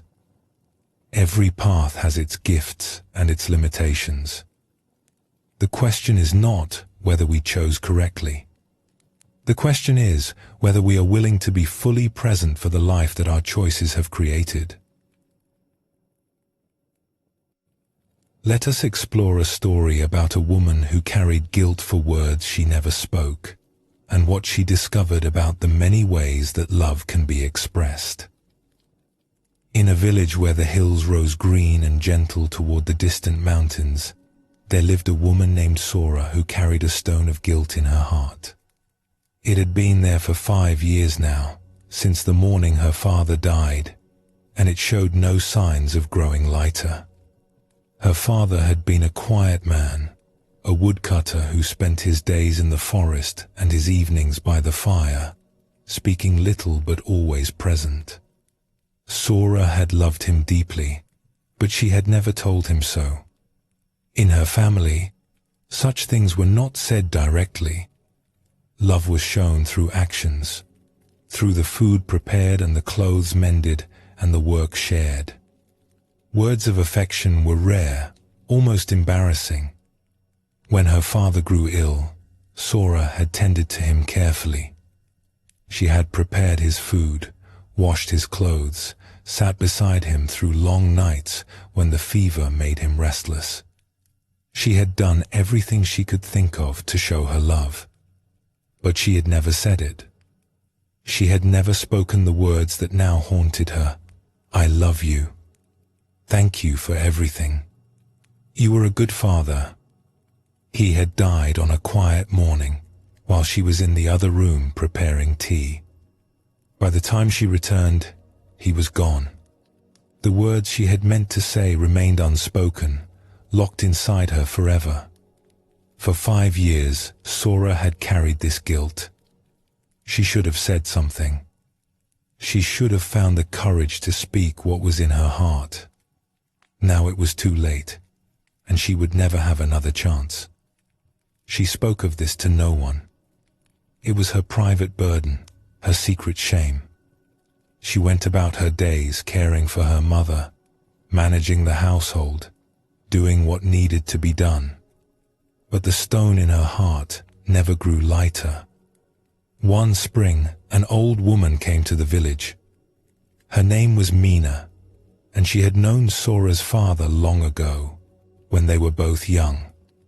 She had moved away many years past to a town on the other side of the mountains, but she had heard of his death and had come to pay her respects and visit his grave. Sora offered her hospitality, as was proper.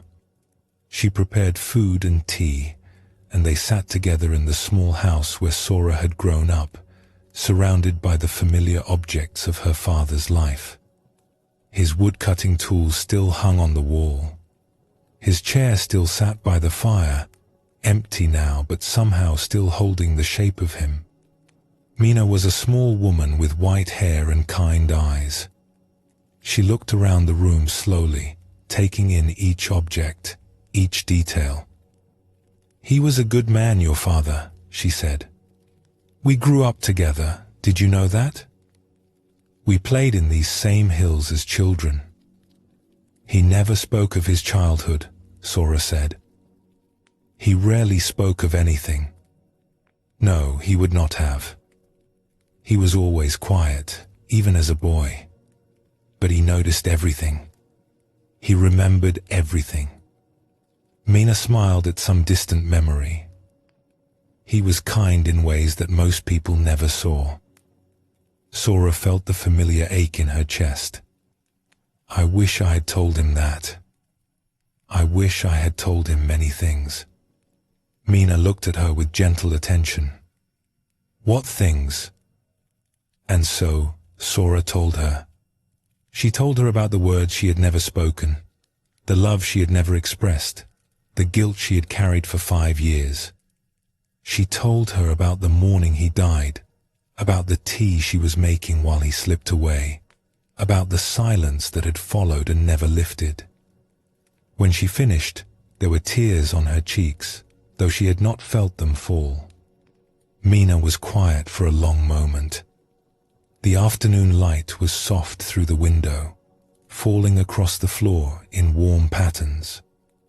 "May I tell you something about your father?" she said finally. Sora nodded.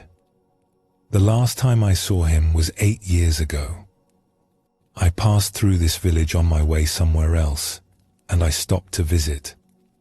We sat together much as we are sitting now, and we talked about our lives, about the years that had passed, about the things that mattered to us. She paused, and her eyes were bright with memory. He talked about you, Sora. He talked about you for a long time. He told me about your kindness, your patience, your strength. He told me about how you listened to him, really listened, when most people just waited for their turn to speak. He told me about how you remembered the small things, his favorite foods, the songs he liked, the stories he had told you as a child. Sora's breath caught in her throat. He said that you showed love in everything you did. The way you prepared his meals, always just the way he liked them. The way you mended his clothes so carefully that he could never find the stitches. The way you sat with him in the evenings, content to share silence, never needing to fill it with chatter. Mina reached out and took Sora's hand. He knew, Sora. He knew you loved him. He did not need the words, because you spoke to him in a language deeper than words. Every meal you cooked, every shirt you mended, every evening you spent beside him in comfortable silence, those were all ways of saying what you think you never said. Sora felt something break open in her chest. The stone she had carried for 5 years cracked, and something warm flowed into the space where it had been. But I wanted to say it, she whispered. I wanted him to hear the words. I know. And perhaps that would have been a gift for both of you. But the absence of those words does not mean the absence of love. It does not mean he did not know. He knew, Sora. He told me he knew. He said he was the luckiest father in the village, to have a daughter who loved him so well. The tears came freely now, but they were different tears. Not the tears of guilt, but something cleaner, something that washed away rather than weighed down. I have punished myself for 5 years, Sora said, for something he already understood. We often do this. We hold ourselves to standards that love does not require. We think that love must be spoken in certain ways, expressed in certain words, or it does not count. But love is larger than words. It is larger than any single expression. Your father knew this. He lived this way himself, showing his love through action rather than speech. Mina squeezed her hand gently. Forgive yourself, Sora. Not because what you did was wrong, but because there was nothing to forgive in the first place. You loved your father well. He knew it. He died knowing it. That is enough. That is more than enough. Sora sat with Mina until the evening came, and the stars appeared one by one outside the window. They talked about her father, about the small kindnesses he had shown throughout his life, about the quiet ways he had expressed his own love. And slowly, the stone in Sora's heart dissolved, replaced by something lighter, something that felt almost like peace. After Mina left, Sora went to her father's grave on the hill above the village. She sat beside it in the darkness, looking up at the stars that he had looked up at so many times. I love you, she said aloud. The words came easily now. Thank you for everything. You were a good father. The words went out into the night and disappeared. But they were not too late. They had never been too late. They were simply another expression of something that had been there all along, something he had always known, something that had been spoken in 1,000 ways throughout all the years of her life. She visited his grave often after that. Not to apologize, not to carry guilt, but simply to be near him. Sometimes she spoke aloud, telling him about her days, about her mother, about the small happenings of the village. Sometimes she sat in silence, feeling the connection that death had not severed. And when people asked her about her father, she no longer spoke only of the quiet woodcutter who said little. She spoke of a man who had loved deeply, who had expressed that love in ways that did not require words, and who had raised a daughter who had learned to love in the same way. The Buddha taught that attachment causes suffering, and we can become attached even to our own guilt. We carry burdens that do not need to be carried. We punish ourselves for failures that were not really failures. We hold on to regret long after it has served any purpose. The great matter invites us to examine our regrets and ask whether they are truly necessary. Sometimes we discover that what we thought was a failure was simply a different way of succeeding. Sometimes we discover that the love we thought was unexpressed was being expressed all along in ways we did not recognize.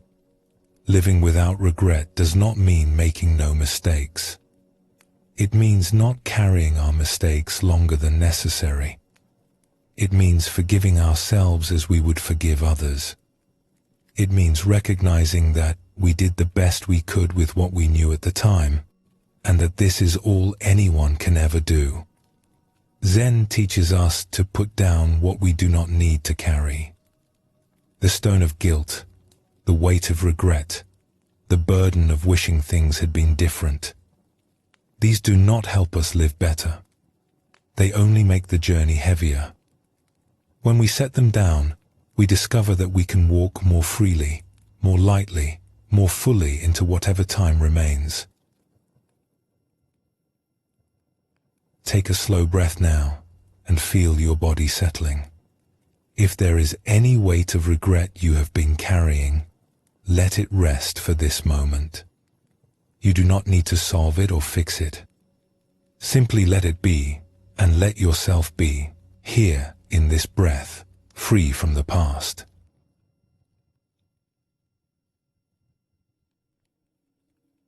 We have been exploring the great matter together, looking at how awareness of our mortality can awaken us to the preciousness of life. We have seen how facing death can clarify what truly matters, how urgency can free us from postponement, and how we can live without the weight of regret. Now we turn to something deeper still. Zen does not see birth and death as two separate events, one at the beginning of life and one at the end. It sees them as part of one continuous movement, like waves rising and falling in the ocean. Each wave appears, crests, and disappears, but the water itself is never lost. It simply changes form, becoming part of the next wave, and the next. This understanding can bring great peace. When we stop seeing death as an ending and begin to see it as a transformation, something in us relaxes. We realize that we are part of something much larger than our individual lives. We are expressions of a flow that has been moving since before we were born, and will continue long after we are gone. Buddhism teaches that nothing is truly created and nothing is truly destroyed. Everything changes form, but the essence remains. The leaf falls from the tree and becomes soil, and the soil feeds new leaves, and the cycle continues without end. We are part of this cycle, not separate from it. Our lives are borrowed from the same source that everything is borrowed from, and to that source everything returns. The great matter, seen from this angle, is not about the tragedy of ending. It is about the mystery of transformation. It is about finding our place in a flow that is much larger than ourselves. Let us explore a story about a young man who was afraid of change and loss, and what he learned from an old woman who had spent her life on the river. In a village that sat beside a wide and slow-moving river, there lived a young man named Kai who was afraid of almost everything. He was afraid of change, afraid of loss, afraid of the way things never stayed the same no matter how much he wanted them to. He had been this way since childhood, clinging to toys long after he had outgrown them, weeping when the seasons turned, feeling a deep unease whenever anything in his life shifted from what it had been. His parents did not understand him. His friends found him strange. But Kai could not help what he felt. The world seemed to him like a place of constant disappearance. Everything he loved would eventually be taken from him. Everything beautiful would fade. Every person he cared for would someday be gone. And this knowledge sat in his chest like a cold stone, making it hard to fully enjoy anything at all. When Kai was 20 years old, his grandmother died. She had been the one person who seemed to understand him, the one who had held him when he cried over fallen leaves, the one who had never told him he was foolish for feeling what he felt. And now she was gone, and Kai felt the cold stone in his chest grow heavier than ever before. He stopped eating. He stopped talking. He walked along the river for hours each day, staring at the water, feeling the weight of all the losses he had experienced and all the losses still to come. Life seemed unbearable to him, not because anything terrible was happening now, but because he knew that terrible things would happen eventually.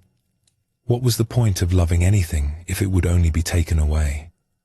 The villagers grew worried about him. They whispered among themselves, wondering what could be done.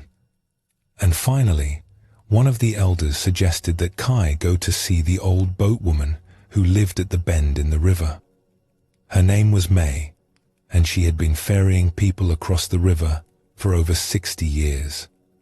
She had been born on the water, had spent her entire life on the water, and it was said that she understood things about coming and going that other people did not.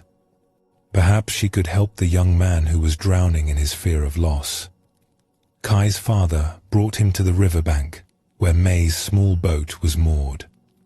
The old woman was sitting in the bow, mending a fishing net with gnarled fingers. Her face was deeply lined, weathered by decades of sun and wind and water. Her eyes, when she looked up at Kai, were clear and calm, like the river on a still morning. "This is my son," Kai's father said.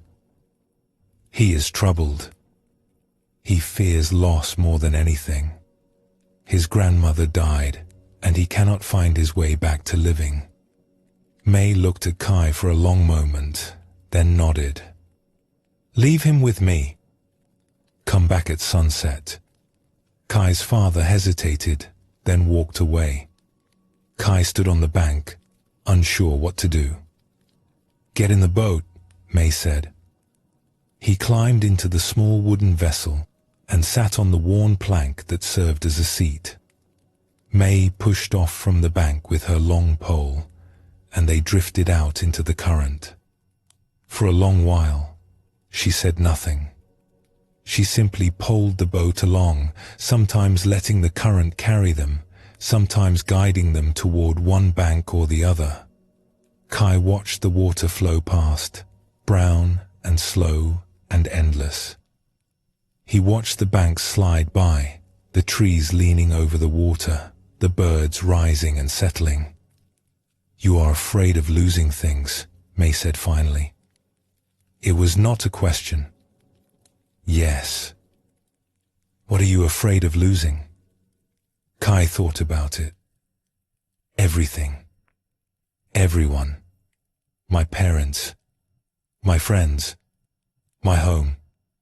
He paused. "Myself, I suppose. Someday I will be gone too. And this fear keeps you from living. How can I live fully when I know that everything I love will be taken from me? How can I enjoy anything when I know it will end?" May was quiet for a while. She dipped her hand into the river and let the water run through her fingers. "Let me ask you something," she said. "Is this the same water that was here yesterday?" Kai looked at the river. It was a strange question. "No. The water flows. The water that was here yesterday is far downstream by now. This is different water. And yet the river is still here." "Yes. The river is still here. The water changes, but the river remains." May wiped her hand on her worn clothes. "I have been on this river for 62 years. I have watched more water flow past than I could ever count. Every moment, the river is different. Every moment, the water I touched a moment ago is gone, replaced by new water. And yet the river itself is always here. It has never stopped being the river." Kai frowned, not quite understanding. "You are afraid of losing things," May continued. "But have you ever considered that nothing is truly lost? It only changes form. The water that flows past us now will become clouds someday, and rain, and perhaps fall on distant mountains and flow into a different river. Is it lost?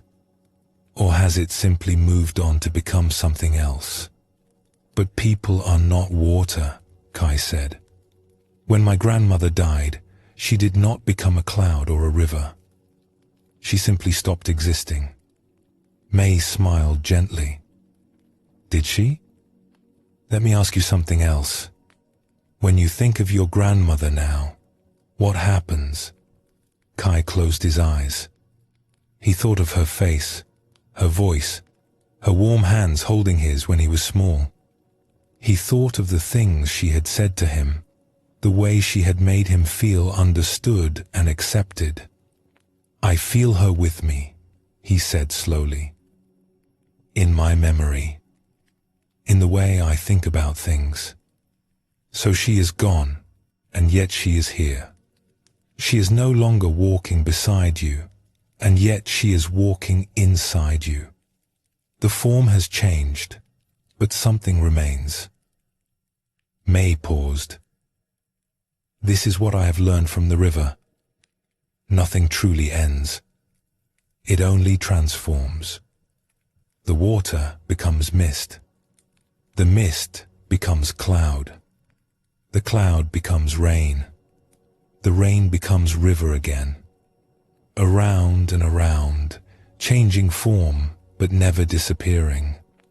The boat drifted in silence. A heron flew low over the water and landed on the far bank, standing perfectly still among the reeds. "Your grandmother's body is gone," May said. "But everything she gave you remains. The love she showed you is part of you now. The understanding she offered lives on in how you treat others. The words she spoke are still speaking inside your mind whenever you remember them. This is not poetry. This is the simple truth of how things work." Kai felt something stirring in his chest, something shifting beneath the cold stone he had carried for so long. "But I still miss her," he said. "It still hurts." "Of course it hurts. The missing is real. The grief is real. I am not asking you to pretend otherwise." May looked at him directly. "But there is a difference between grieving what has transformed and believing that it has been destroyed. Your grandmother is not destroyed. She has changed. And you are part of that change. You are how she continues in the world." She pointed to a spot on the riverbank where a large tree had fallen, its roots exposed, its trunk slowly returning to the earth. "Do you see that tree? It fell in a storm 3 winters ago. It was the largest tree on this part of the river. I had watched it for 60 years. had tied my boat to its roots more times than I could count. When it fell, I was sad. I missed its shade, its presence, its familiar shape against the sky. She guided the boat closer to the fallen tree. But look at it now. Look at what is growing from it. Kai looked. The fallen trunk was covered with moss and small ferns. Mushrooms sprouted from its bark. At its base, young saplings were growing, fed by the nutrients the old tree was releasing as it returned to the earth. The old tree is gone as a standing tree. But it is not gone from the world. It is becoming these new trees, this moss, these mushrooms.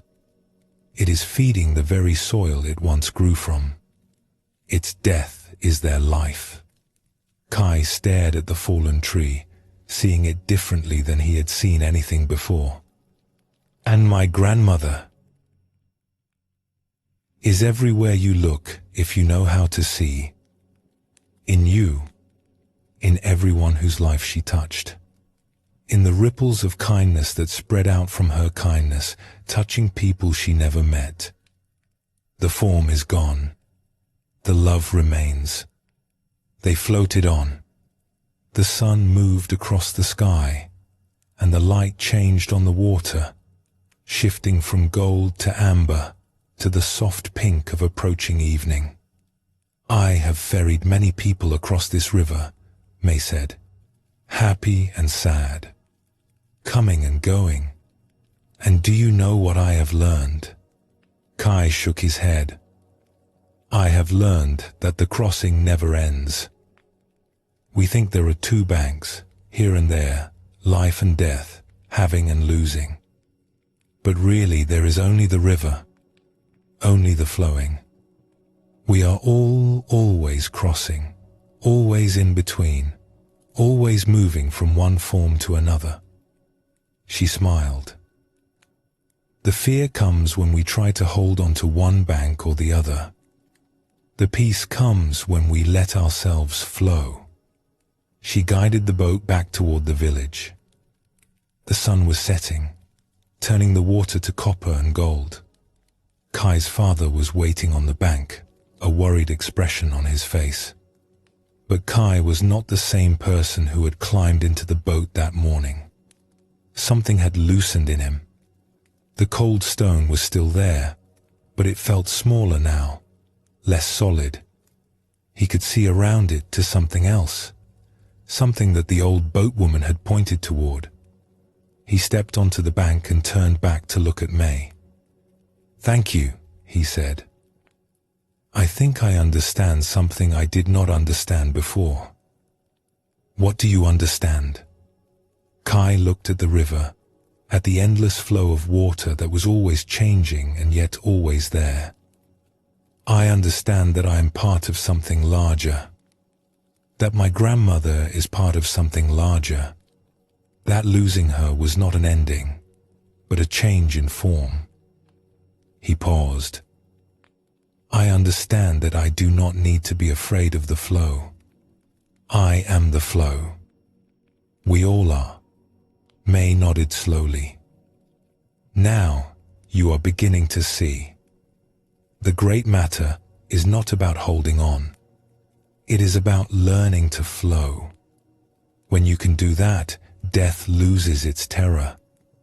It becomes simply another bend in the river. Kai returned to the village that evening, but he came back to the river often in the years that followed. He would sit on the bank and watch the water flow past, remembering what May had taught him. And slowly, gradually, the cold stone in his chest dissolved, replaced by something else, a kind of peace that he had never thought possible. He still missed his grandmother. He still grieved the things he lost. But he no longer felt that life was unbearable because of these losses. He understood now that he was part of something that could not be lost, a flow that would continue long after he himself had transformed into something new. This story shows us how Zen understands the relationship between life and death. They are not opposites, standing at either end of our existence. They are movements within a larger flow, transformations within a cycle that never truly ends. When we see this, the fear of loss begins to soften. We realize that nothing is ever completely lost, only changed. Buddhism teaches that what we call the self is not a fixed thing, but a process. Like a river, we are always changing, always flowing, always becoming something new. The person we were 10 years ago is not the person we are today, and the person we are today is not the person we will be tomorrow. And yet something continues, something flows on, just as the river continues, even though its water is always different. The great matter, seen this way, is not a problem to be solved or a fate to be feared. It is simply the nature of existence, the way things are. When we align ourselves with this truth, we find a peace that does not depend on things staying the same. We find a freedom that does not require permanence. Let your breath come naturally now, rising and falling like a wave. Notice how each breath arrives and passes, making room for the next. This is the rhythm of existence, the gentle flow of coming and going that holds all things. Rest here, in the movement, in the transformation, in the peace of being part of something larger than yourself.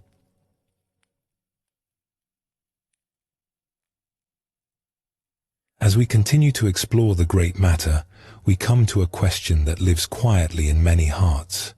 What will remain when I am gone? What will my life have meant? Will I be remembered? And if so, for what? These questions arise naturally when we contemplate our mortality. We want our lives to matter.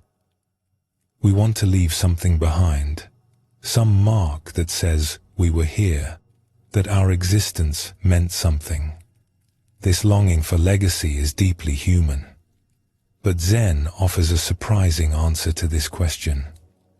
It suggests that the legacy we worry about most, the achievements, the possessions, the monuments to ourselves, is not the legacy that truly endures. What remains is something simpler and more profound. It is the love we have given. It is the kindness we have shown. It is the way we have touched other lives, often in moments we ourselves have forgotten. Buddhism teaches that we are deeply interconnected. Every action sends ripples outward, touching people we may never meet, continuing long after we are gone. A single act of kindness can change a life, and that changed life can change others, and on through time. This is our true legacy. Not the things we build or own, but the love we set in motion. The great matter invites us to consider what we are leaving behind, not someday in the distant future, but right now, with every choice we make. Are we adding kindness to the world, or taking it away? Are we helping others, or only helping ourselves? The answers to these questions shape a legacy that no monument can match. Let us explore a story about a man who spent years trying to preserve his memory, and what a simple woman taught him about how remembrance truly works. In a town known for its scholars and its ancient library, there lived an aging man named Gim, who had spent decades writing the story of his life. He had been a teacher once, at the small school in the center of town, but he had retired many years ago to focus on what he considered his most important work, ensuring that he would be remembered. Gim's house was filled with papers. Stacks of manuscripts covered every surface, spilled from shelves, towered in corners. He had written about his childhood, his education, his years of teaching. He had recorded his thoughts on philosophy, his observations about the world, his opinions on matters large and small. He had documented everything, convinced that if he could just get it all down, some part of him would survive after he was gone. But now, Gim was old, and a troubling realization had begun to creep into his mind. He had written thousands of pages, but who would read them? His students had long since grown up and moved away. The library already had more books than anyone could read in a lifetime. His manuscripts would likely sit on a shelf gathering dust, or worse, be thrown away by whoever cleared out his house after he died. The thought haunted him. All those years of work, all those careful words, and in the end, perhaps none of it would matter. Perhaps he would be forgotten anyway, just another old teacher in a town that had known many teachers. There was an old woman named Pei who came to the temple near Gim's house each morning to clean. She had done this work for as long as anyone could remember, sweeping the floors, polishing the wooden beams, tending to the small garden in the courtyard. She could not read. She had never written anything. By the standards Gim used to measure a life, she had accomplished nothing at all. And yet people spoke of Pei with a warmth that puzzled Gim. When her name came up in conversation, faces would soften.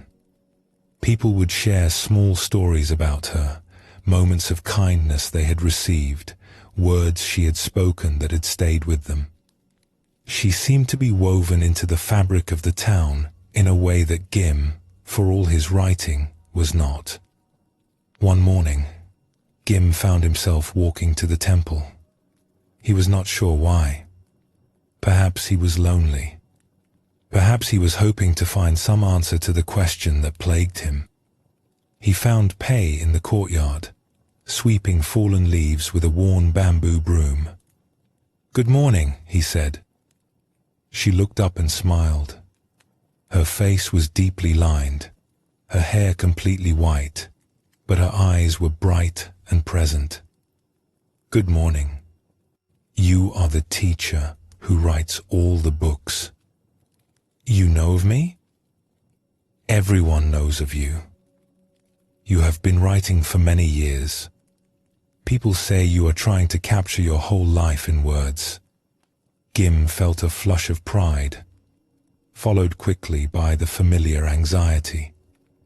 "Yes, but I wonder sometimes if anyone will read what I have written. I wonder if it will matter at all." Pei nodded slowly, as if this were a reasonable concern. "You want to be remembered. Is that wrong? To want your life to mean something? To want some part of you to continue after you are gone? It is not wrong.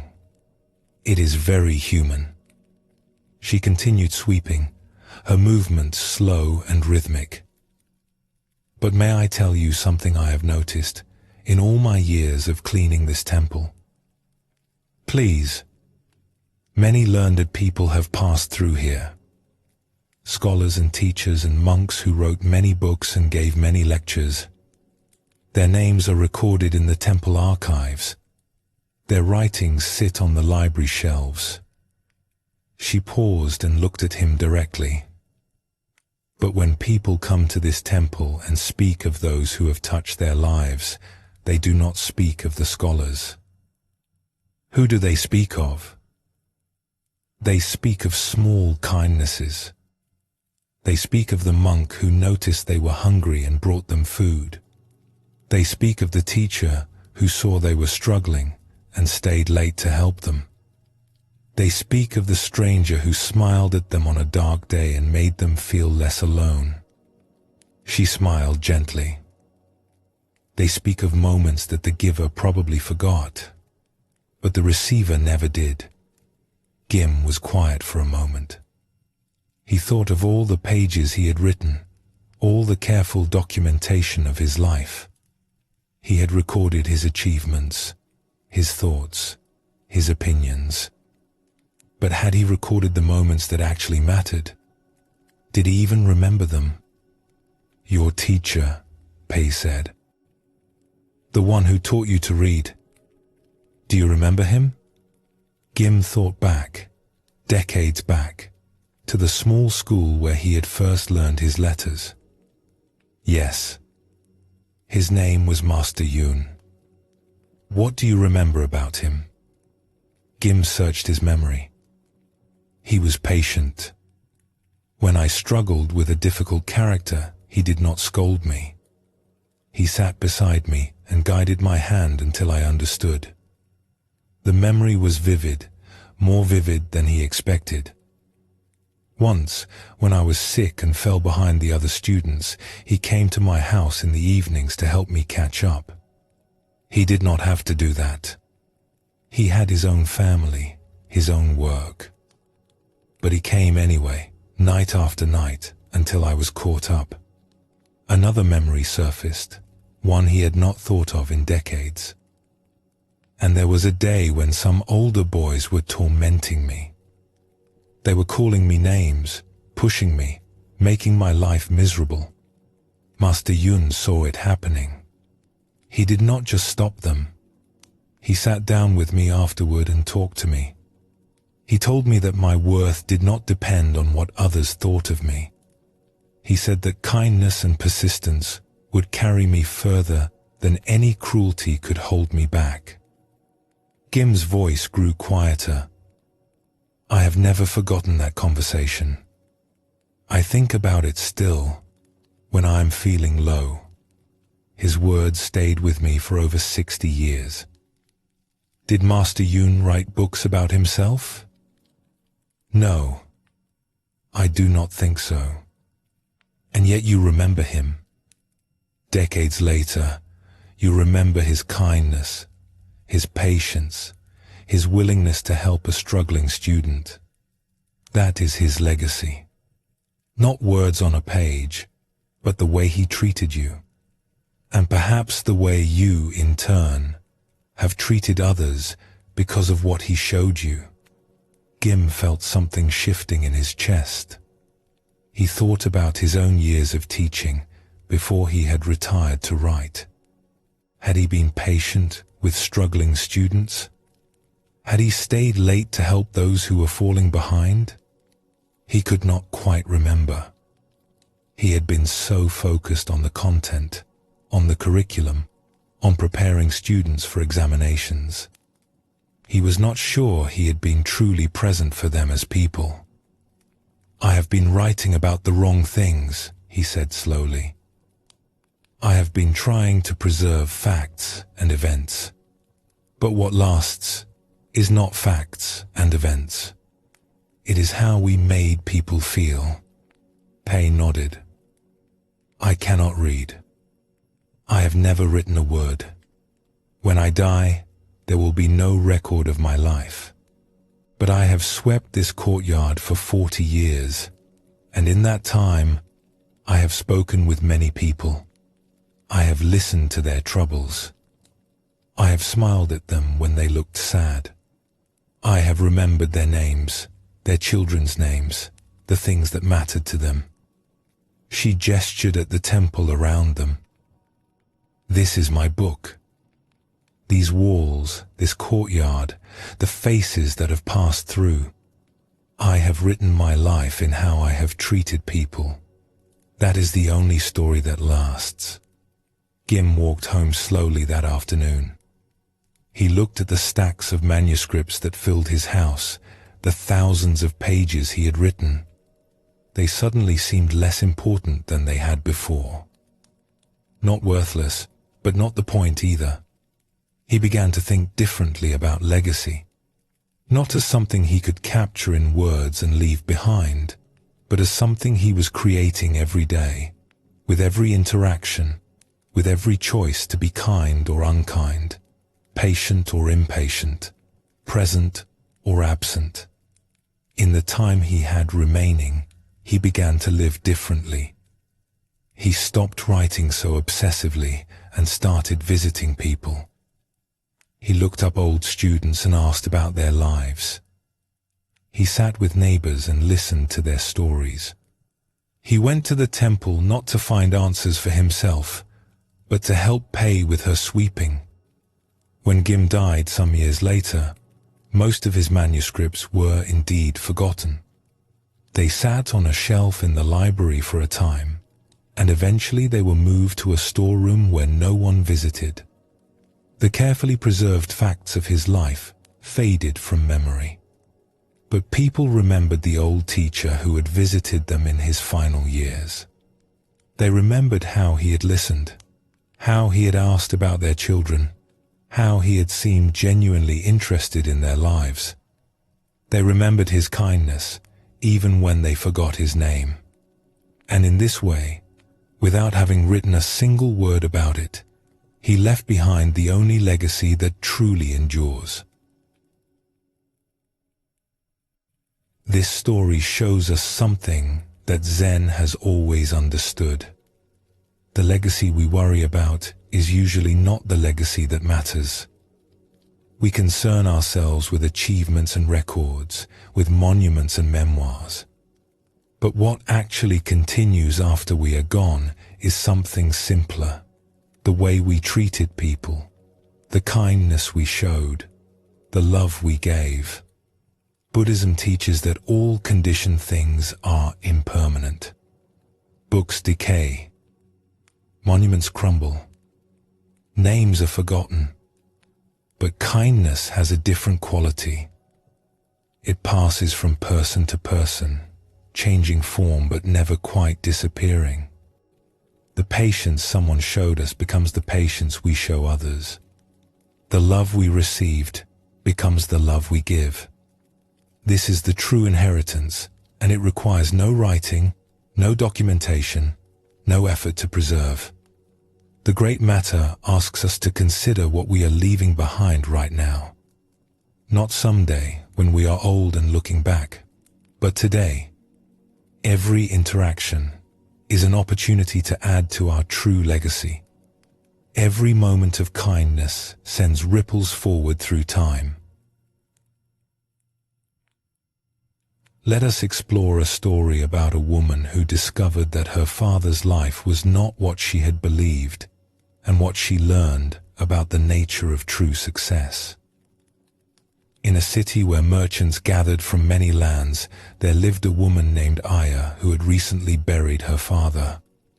He had been a trader, or so she had always believed, a man who dealt in fine goods and maintained connections with important people.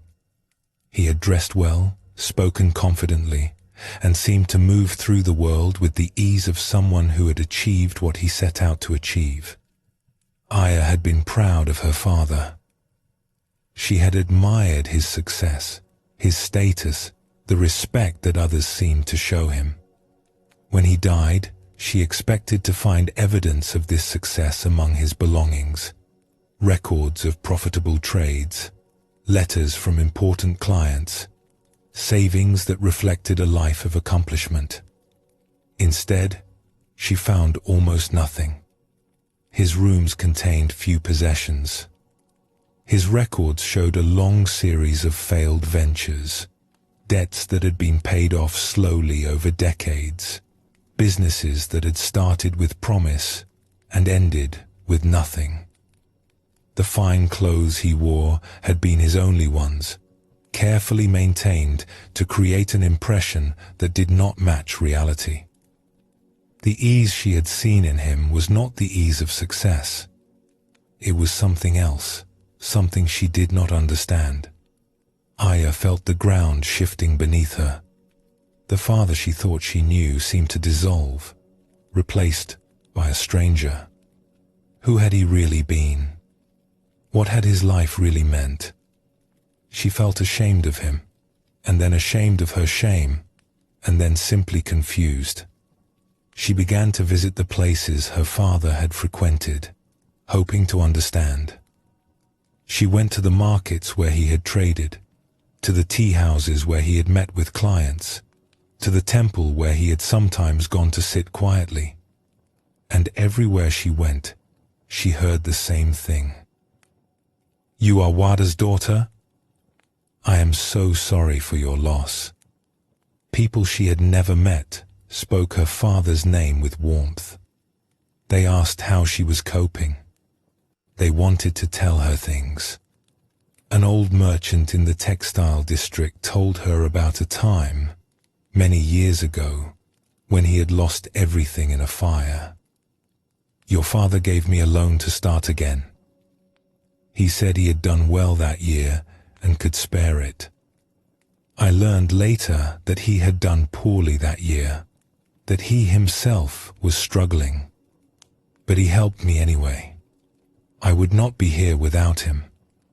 My children would not have grown up with food on the table.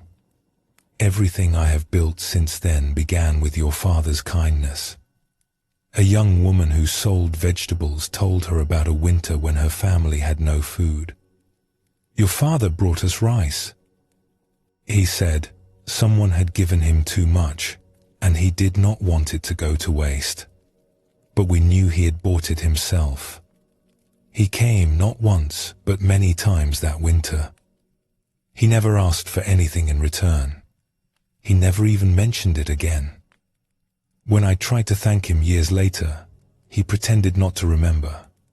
An old man who swept the streets told her about conversations they had shared over the years. "He was the only one who asked my name. The only one who looked at me like a person. He would stop and talk with me, ask about my family, remember what I had told him the week before. Do you know how rare that is? To be seen by someone? Everyone else walked past me like I was part of the street. But your father saw me. He made me feel like I mattered." A woman who ran a small inn told her about a young traveler who had fallen ill many years ago. "Your father paid for a room so the boy could rest and recover. He visited every day, brought medicine, sat with him. The boy had no family, no money, no one to care for him. But your father cared. When the boy was well again, your father helped him find work. That boy grew up to be a successful merchant himself. He has helped many people since then, always saying that someone helped him when he had nothing, and he was passing it forward. Story after story. Kindness after kindness. Small acts that her father had never mentioned, never recorded, never pointed to as evidence of his worth. He had failed at business, but he had succeeded at something else. Something that left no ledger, no balance sheet, no official record. Aya found an old neighbor of her father's, a woman named Vera who had known him for decades. She went to visit her, hoping to understand what she was discovering. Vera was elderly and frail, but her memory was sharp. She welcomed Aya into her small home and poured tea with hands that shook slightly, but did not spill. "You want to know about your father?" Vera said. It was not a question. "I thought I knew him. I thought he was successful. I thought his life meant something because of what he had achieved. But now I find that he achieved nothing. His businesses failed. He had no money. The life I thought he lived was an illusion." Vera was quiet for a moment, sipping her tea. "When your father was young," she said finally, "he wanted very much to be successful. He wanted wealth and status and the respect that comes with them. He tried very hard. He was not lazy or foolish, but he did not have the ruthlessness that business sometimes requires. He could not take advantage of others, even when it would have benefited him. He could not step on people to climb higher." She set down her cup and looked at Aya directly. His businesses failed because he was too kind to succeed in the way the world measures success. He gave credit to those who could not pay. He shared his profits when others were struggling. He put people before transactions every time. Then his life was a failure. Was it? Vera smiled gently. I have lived a long time. I have known many successful people, people with money and status and power. Most of them died surrounded by possessions but few friends. Their children came to collect their inheritance, not to mourn their loss. She gestured around her simple room. Your father had nothing to leave you. No inheritance. No wealth. But look at what he left instead. Look at the people who remember him. Look at the kindness that is still alive in this city because of how he lived. Look at the merchants who are kinder to their employees because of what he showed them. Look at the young people who believe in generosity because he was generous to them. Aya felt tears forming in her eyes. I was ashamed of him. When I found out about his failures, I was ashamed. That is natural. We are taught to measure worth in certain ways, but those measurements are wrong. They count the wrong things. Vera reached out and took Aya's hand. Your father's failure freed him. He had nothing left to protect, so he could give himself away. His businesses collapsed, but he did not collapse with them. He found a different way to succeed. He succeeded at being a good person. That is much harder than making money. Aya thought about all the stories she had heard. The loans that were never repaid. The food that was given away. The kindness that was shown to strangers and forgotten the next day. None of it had made her father rich. All of it had made him loved. I wish I had known, she said. I wish he had told me. He could not tell you. That is the nature of true generosity. It does not announce itself. It does not keep records. It simply gives and then forgets that it gave. Vera squeezed her hand. But you know now, and you can carry it forward. That is what he would have wanted. Not for you to mourn his failures, but for you to continue his kindness. That is the only inheritance that matters. In the years that followed, Aya lived differently than she might have otherwise. She had inherited her father's kindness along with his poverty. When she passed a person in need, she remembered the stories she had heard, and she stopped to help. When she had a chance to take advantage of someone, she thought of her father's gentle face, and she chose differently. She never became wealthy. She never achieved the status she had once hoped for. But when she died, many years later, people spoke of her the way they had spoken of her father, with warmth, with gratitude, with the particular softness that comes into the voice when remembering someone who was truly kind. And in this way, her father's legacy continued, not in records or monuments, but in the quiet accumulation of kindness, passed from one person to another, rippling forward through time. She would sometimes tell people about her father when the moment seemed right. She would tell them about the failed merchant who succeeded at something else entirely. She would tell them about the man who had nothing to leave behind except love, and how that love had proven to be worth more than any fortune. And sometimes, when she told the story, she could see something shift in the listener's eyes, a reconsideration of what matters, a softening of the relentless drive to accumulate and achieve, a recognition that there might be another way to measure a life. That too was part of her father's legacy, this story that lived on and continued to teach.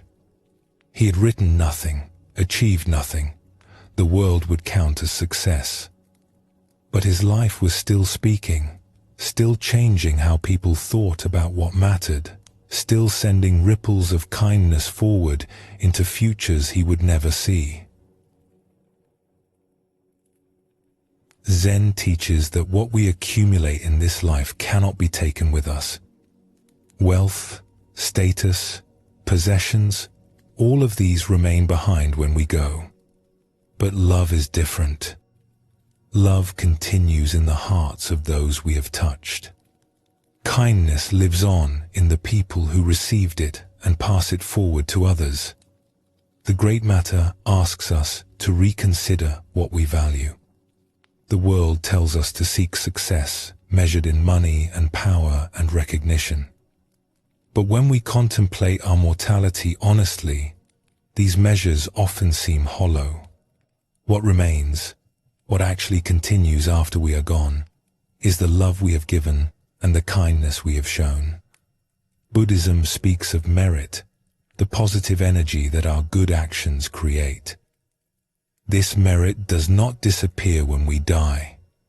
It continues to work in the world, bringing benefit to beings we may never meet. Every act of kindness adds to this storehouse of good. Every moment of compassion sends ripples forward through time. This is our true legacy. Not what we build, but how we love. Not what we achieve, but how we treat others. The Great Matter invites us to live with this understanding, to choose kindness over accumulation, to leave behind the only thing that truly endures. Let your body soften now and your breath settle into its natural rhythm. Consider the kindness you have received in your life and the kindness you have given. Both are part of a flow that is larger than any single life. Rest in this understanding, in the peace of knowing that love continues.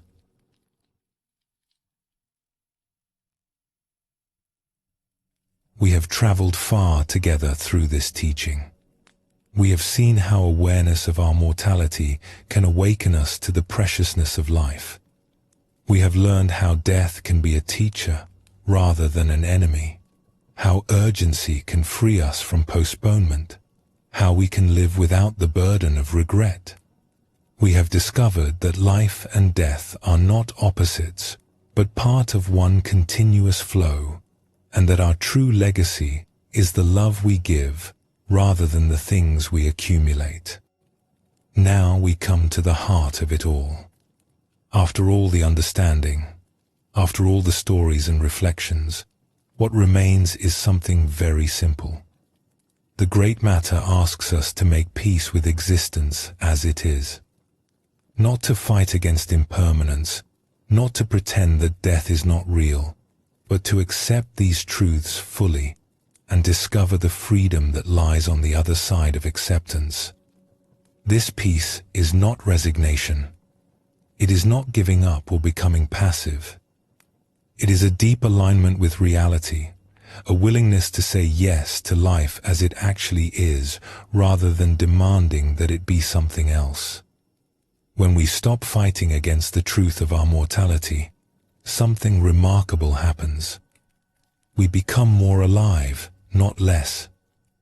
We become more present, more grateful, more able to receive the gift of each ordinary moment. Zen teaches that peace comes not from avoiding difficult truths, but from embracing them. The Great Matter is not a problem to be solved. It is a reality to be accepted, and in that acceptance, we find a freedom that no circumstance can take away. Let us explore a story about a young woman who cared for an elderly teacher in his final season, and what she learned about the relationship between acceptance and aliveness.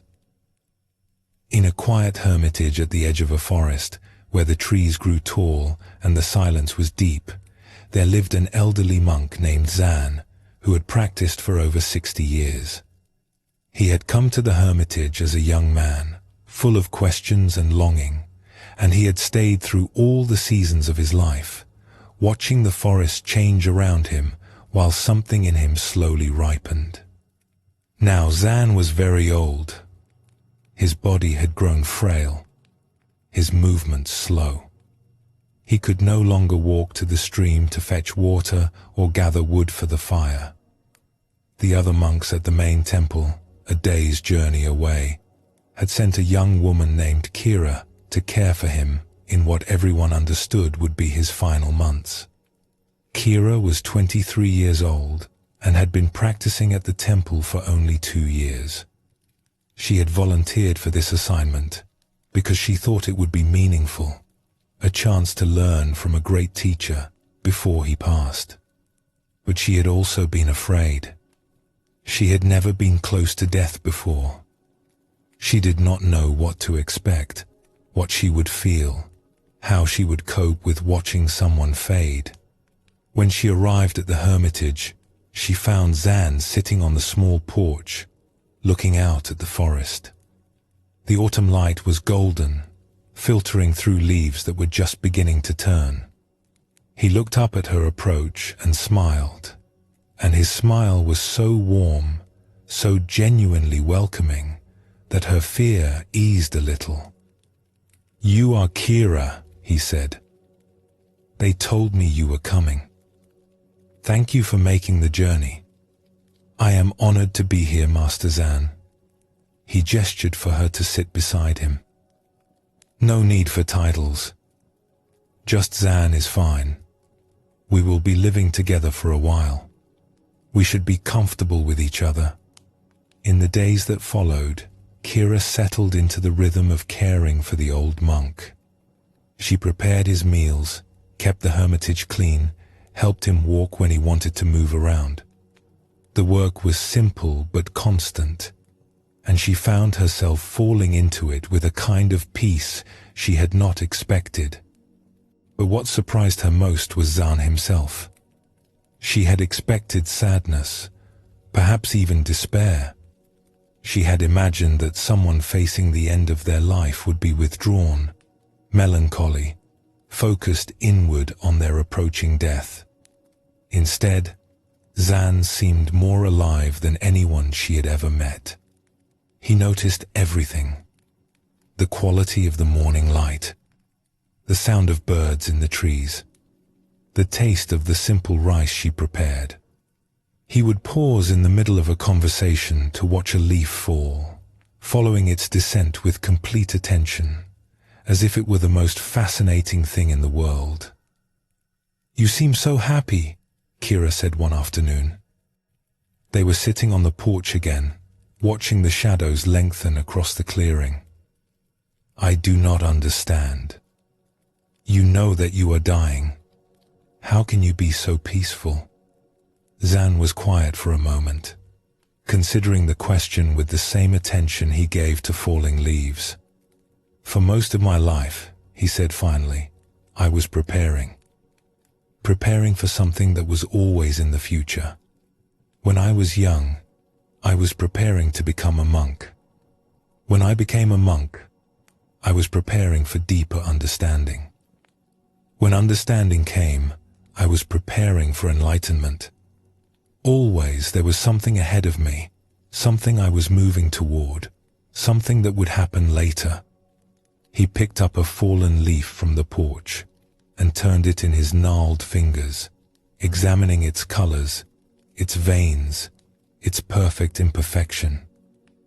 "And now there is no more later. There is no future to prepare for. The road I have been walking my whole life has finally come to its end." He looked at her, and his eyes were bright with something she could not quite name. "Do you know what that feels like?" Kira shook her head. "It feels like freedom. For the first time in my life, I am not going anywhere. I am not trying to become something. I am not preparing for some future moment when things will be better or different. I am simply here, in this moment, with nothing to do but receive it." He set the leaf down gently on the railing. "All those years of practice, all those years of preparation, they were not wasted. They brought me here, to this porch, to this afternoon, to this conversation with you. But I wish I had understood sooner what I understand now. I wish I had known that the moment I was preparing for was always this moment.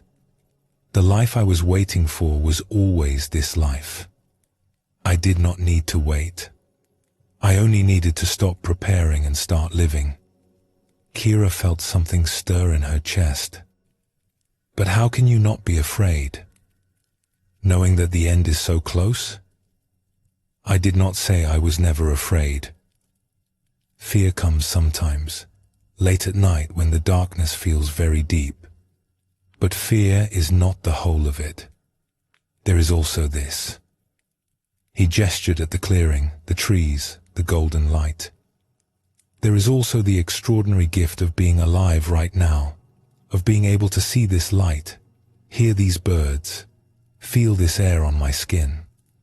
The fear is small compared to the gratitude. He turned to look at her directly. You are young. You have many years ahead of you, probably. But those years will pass faster than you can imagine. The future you are waiting for will become the past before you know it. And someday, if you are fortunate, you will sit on a porch like this one, looking back at your life, and you will wish you had been more present for it. He reached out and took her hand. His fingers were thin and cool, but his grip was surprisingly strong.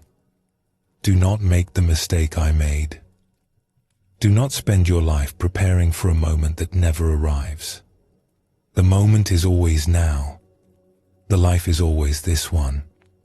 Whatever you are waiting for, whatever you think you need before you can be truly happy, let it go. Be happy now. Be present now. That is the only teaching that matters. Kira felt tears forming in her eyes. Not from sadness, but from something else. A recognition.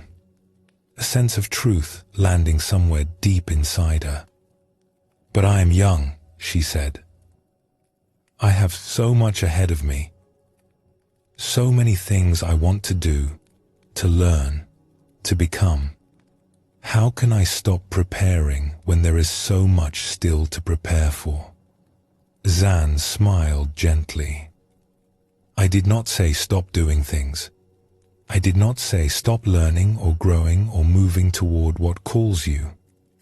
I said stop believing that those things are where your life is. Your life is not in the future you are moving toward. Your life is in the moving itself. In this step, and this one, and this one. He gestured at the clearing, the trees, the light. Right now, you are caring for an old man in a hermitage. This is your life right now. Not what comes after, not what you will do when you return to the temple, not what you will become in 10 years or 20. This. Are you here for it? Are you receiving it? Or are you somewhere else in your mind, preparing for something that has not happened yet? Kira looked around her, really looked, perhaps for the first time since she had arrived. The golden light filtering through the trees, the smell of pine and wood smoke, the sounds of the forest, birds and wind, and the distant trickle of a stream. The old monk beside her, his presence warm and steady. She was here. She was actually here, in a way she had not been before. I see, she said quietly. I think I am beginning to see. Kira stayed with Zan through the autumn and into the early winter. She watched him grow weaker, watched his body slowly release its hold on life. But she also watched him remain present, remain grateful, remain more fully alive than she had ever seen anyone be. He did not spend his final weeks in regret or fear. He spent them noticing the way the firelight flickered on the walls, the taste of tea on cold mornings, the sound of wind in the pines. Each small thing received his full attention as if he was seeing it for the first time, as if it were the most precious thing in the world. And in watching him, Kira learned something she could not have learned from any book or lecture. She learned that accepting death does not diminish life. It illuminates life. When we stop pretending that we have forever, every moment becomes precious. When we stop preparing for some future that may never come, we can finally receive the present that is always here. Zan died on a morning when the first snow was falling.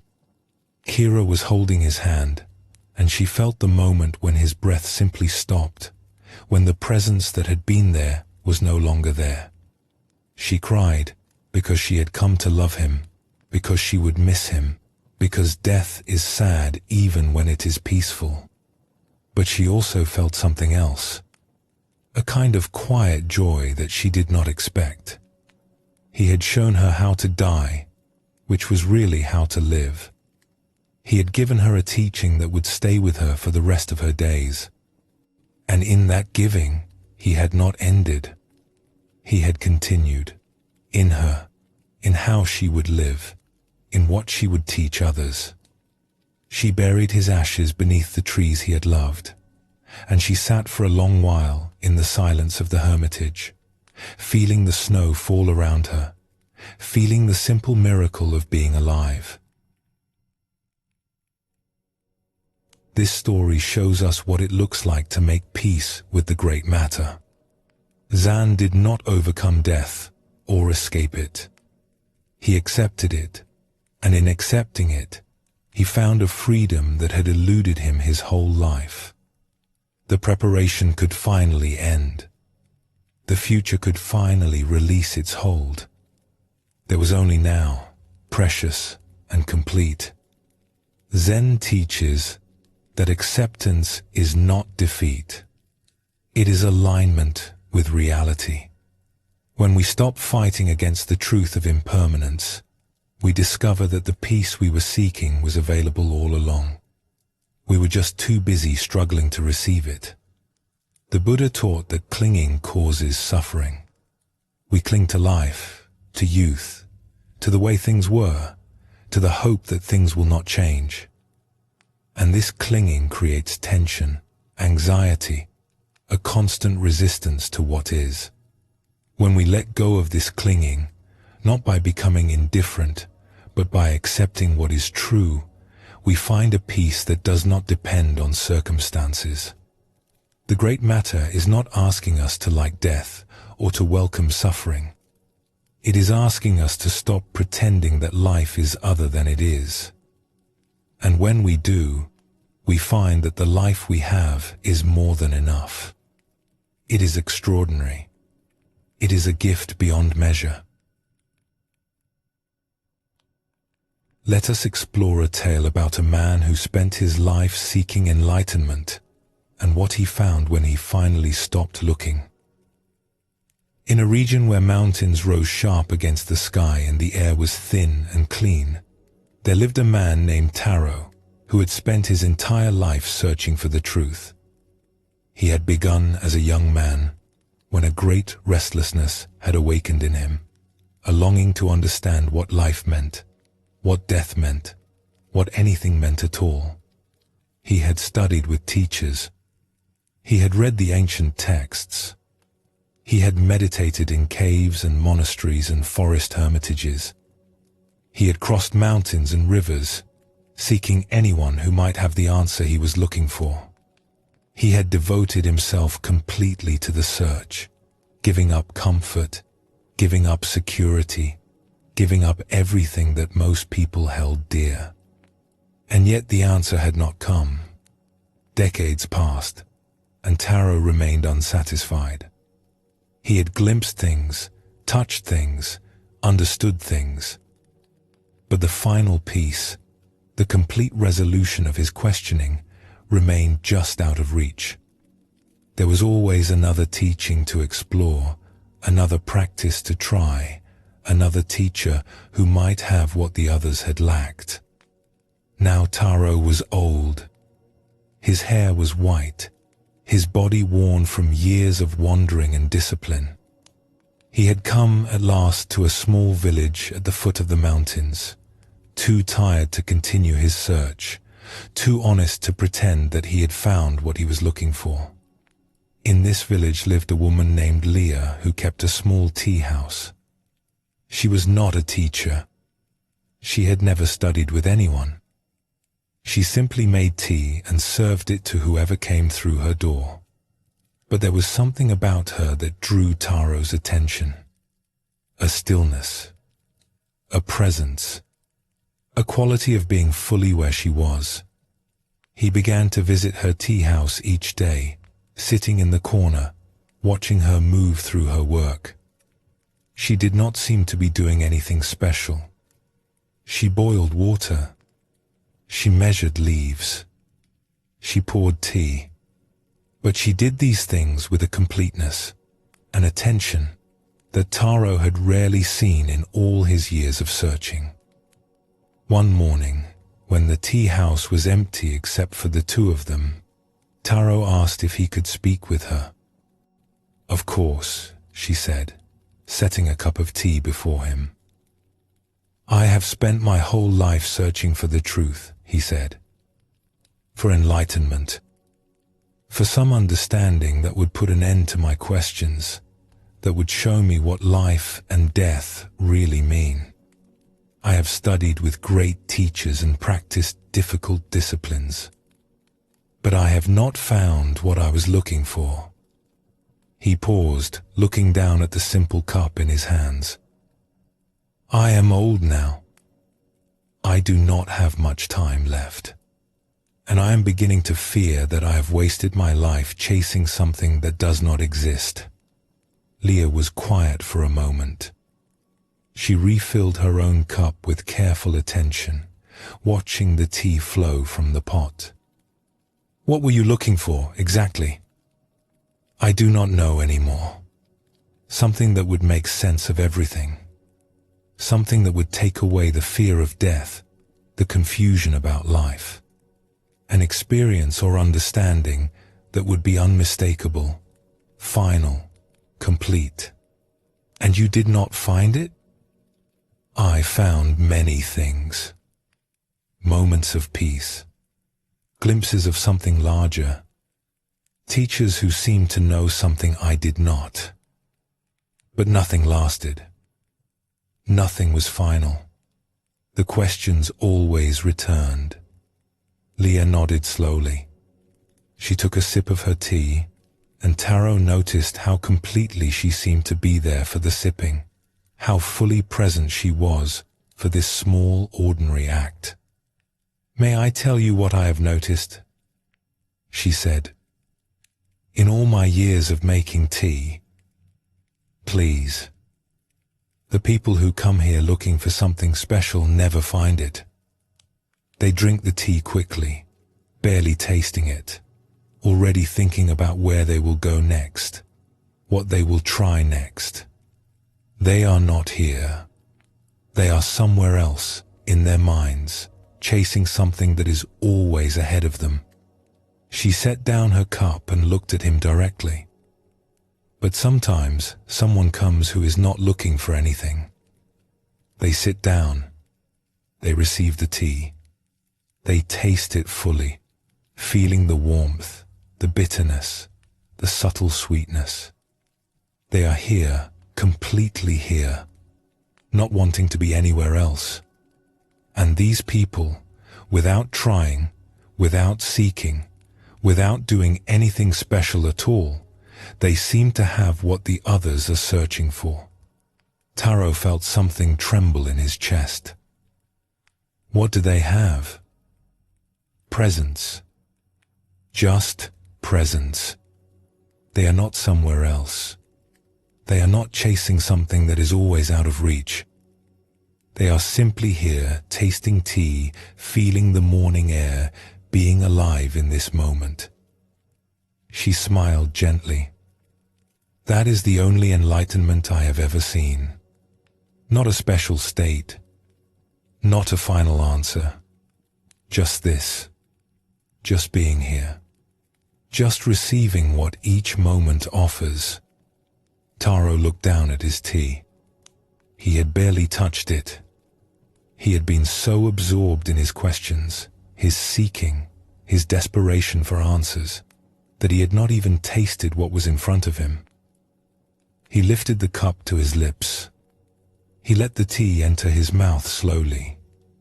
He felt its warmth, its slight bitterness, the way it spread across his tongue and down his throat. He felt the cup in his hands, the smooth ceramic, the heat seeping into his palms. He heard the sounds of the morning, birds outside, wind in the trees, the soft crackle of the fire. And something shifted. It was not dramatic. There was no flash of light, no overwhelming experience, no sense of having finally arrived at a destination. There was just this cup of tea, this morning, this moment, and somehow that was enough. For the first time in his life, that was enough. He looked around the simple tea house, the worn wooden tables, the steam rising from the pot, the light coming through the window, soft and golden. Everything was ordinary. Nothing was special. And yet everything was luminous, radiant with a beauty he had somehow missed while searching for something more. The seeking stopped. Not because he had found what he was looking for, but because he realized there was nothing to find. There was only this, always this, endlessly this. The enlightenment he had chased for decades was not somewhere else. It was here, in the taste of tea, in the warmth of the cup, in the simple fact of being alive. He thought of all the years he had spent, the mountains he had crossed, the teachers he had sought, the practices he had endured. None of it had been wasted, not really. It had all led here, to this moment, to this simple tea house, to this woman who made tea and poured it with presence. But he could have arrived here much sooner. He could have found this in any moment, if he had only stopped looking somewhere else. Tears came to his eyes, and he did not try to stop them. "All those years," he said quietly. "All that searching. And it was here all along." "It is always here," Leah said. "It cannot be anywhere else. The seeking is what hides it. The wanting something more is what obscures what is already present. When the seeking stops, even for a moment, there it is. There it always was." Taro stayed in that village for the rest of his life. He did not continue his search, because there was nothing left to search for. He helped Leah in the tea house sometimes. He sat in the morning light. He watched the seasons change on the mountains. He did nothing special, achieved nothing remarkable. But he was present. For the first time in his long life, he was simply, completely present. And in that presence, the great matter resolved itself. Not into an answer, but into something better than an answer. Into peace, into acceptance, into the quiet joy of being alive for whatever time remained. When people asked him what he had learned in all his years of seeking, he would smile and pour them tea. "I learned that there is nothing to find," he would say. "And that in the finding of nothing, everything is given. I learned that the great matter is not a problem to be solved. It is a mystery to be lived. I learned that peace comes not from understanding death, but from being fully alive. And I learned that being fully alive is simpler than we imagine. It is just this, just being here, just receiving what is offered." And then he would drink his tea and watch the mountains and feel the extraordinary gift of ordinary existence. We have come to the end of our exploration together. The Great Matter has asked us to look at what we usually turn away from, the simple truth that we are born and we will die. But in looking at this truth, we have discovered something unexpected. We have discovered that awareness of death can make us more alive, not less. We have discovered that acceptance brings peace, and that peace brings presence, and that presence reveals the extraordinary gift hidden in every ordinary moment. Zen does not offer answers to the Great Matter. It offers something better. It offers a way of being with the question that transforms the question itself. When we stop fighting against impermanence, when we stop demanding that life be other than it is, we find that life is enough. More than enough. We find that this moment, this breath, this simple experience of being here, contains everything we ever needed. The Buddha's final words to his students were simple. He told them that all things are impermanent, and that they should work out their own freedom with diligence. This is the teaching of the Great Matter, not an answer to hold on to, but an invitation to live fully, to love completely, to be present for this precious and fleeting life. Let your eyes close gently now. Let your body release any tension it has been holding. Feel your breath moving in and out, this simple rhythm that sustains you without any effort on your part.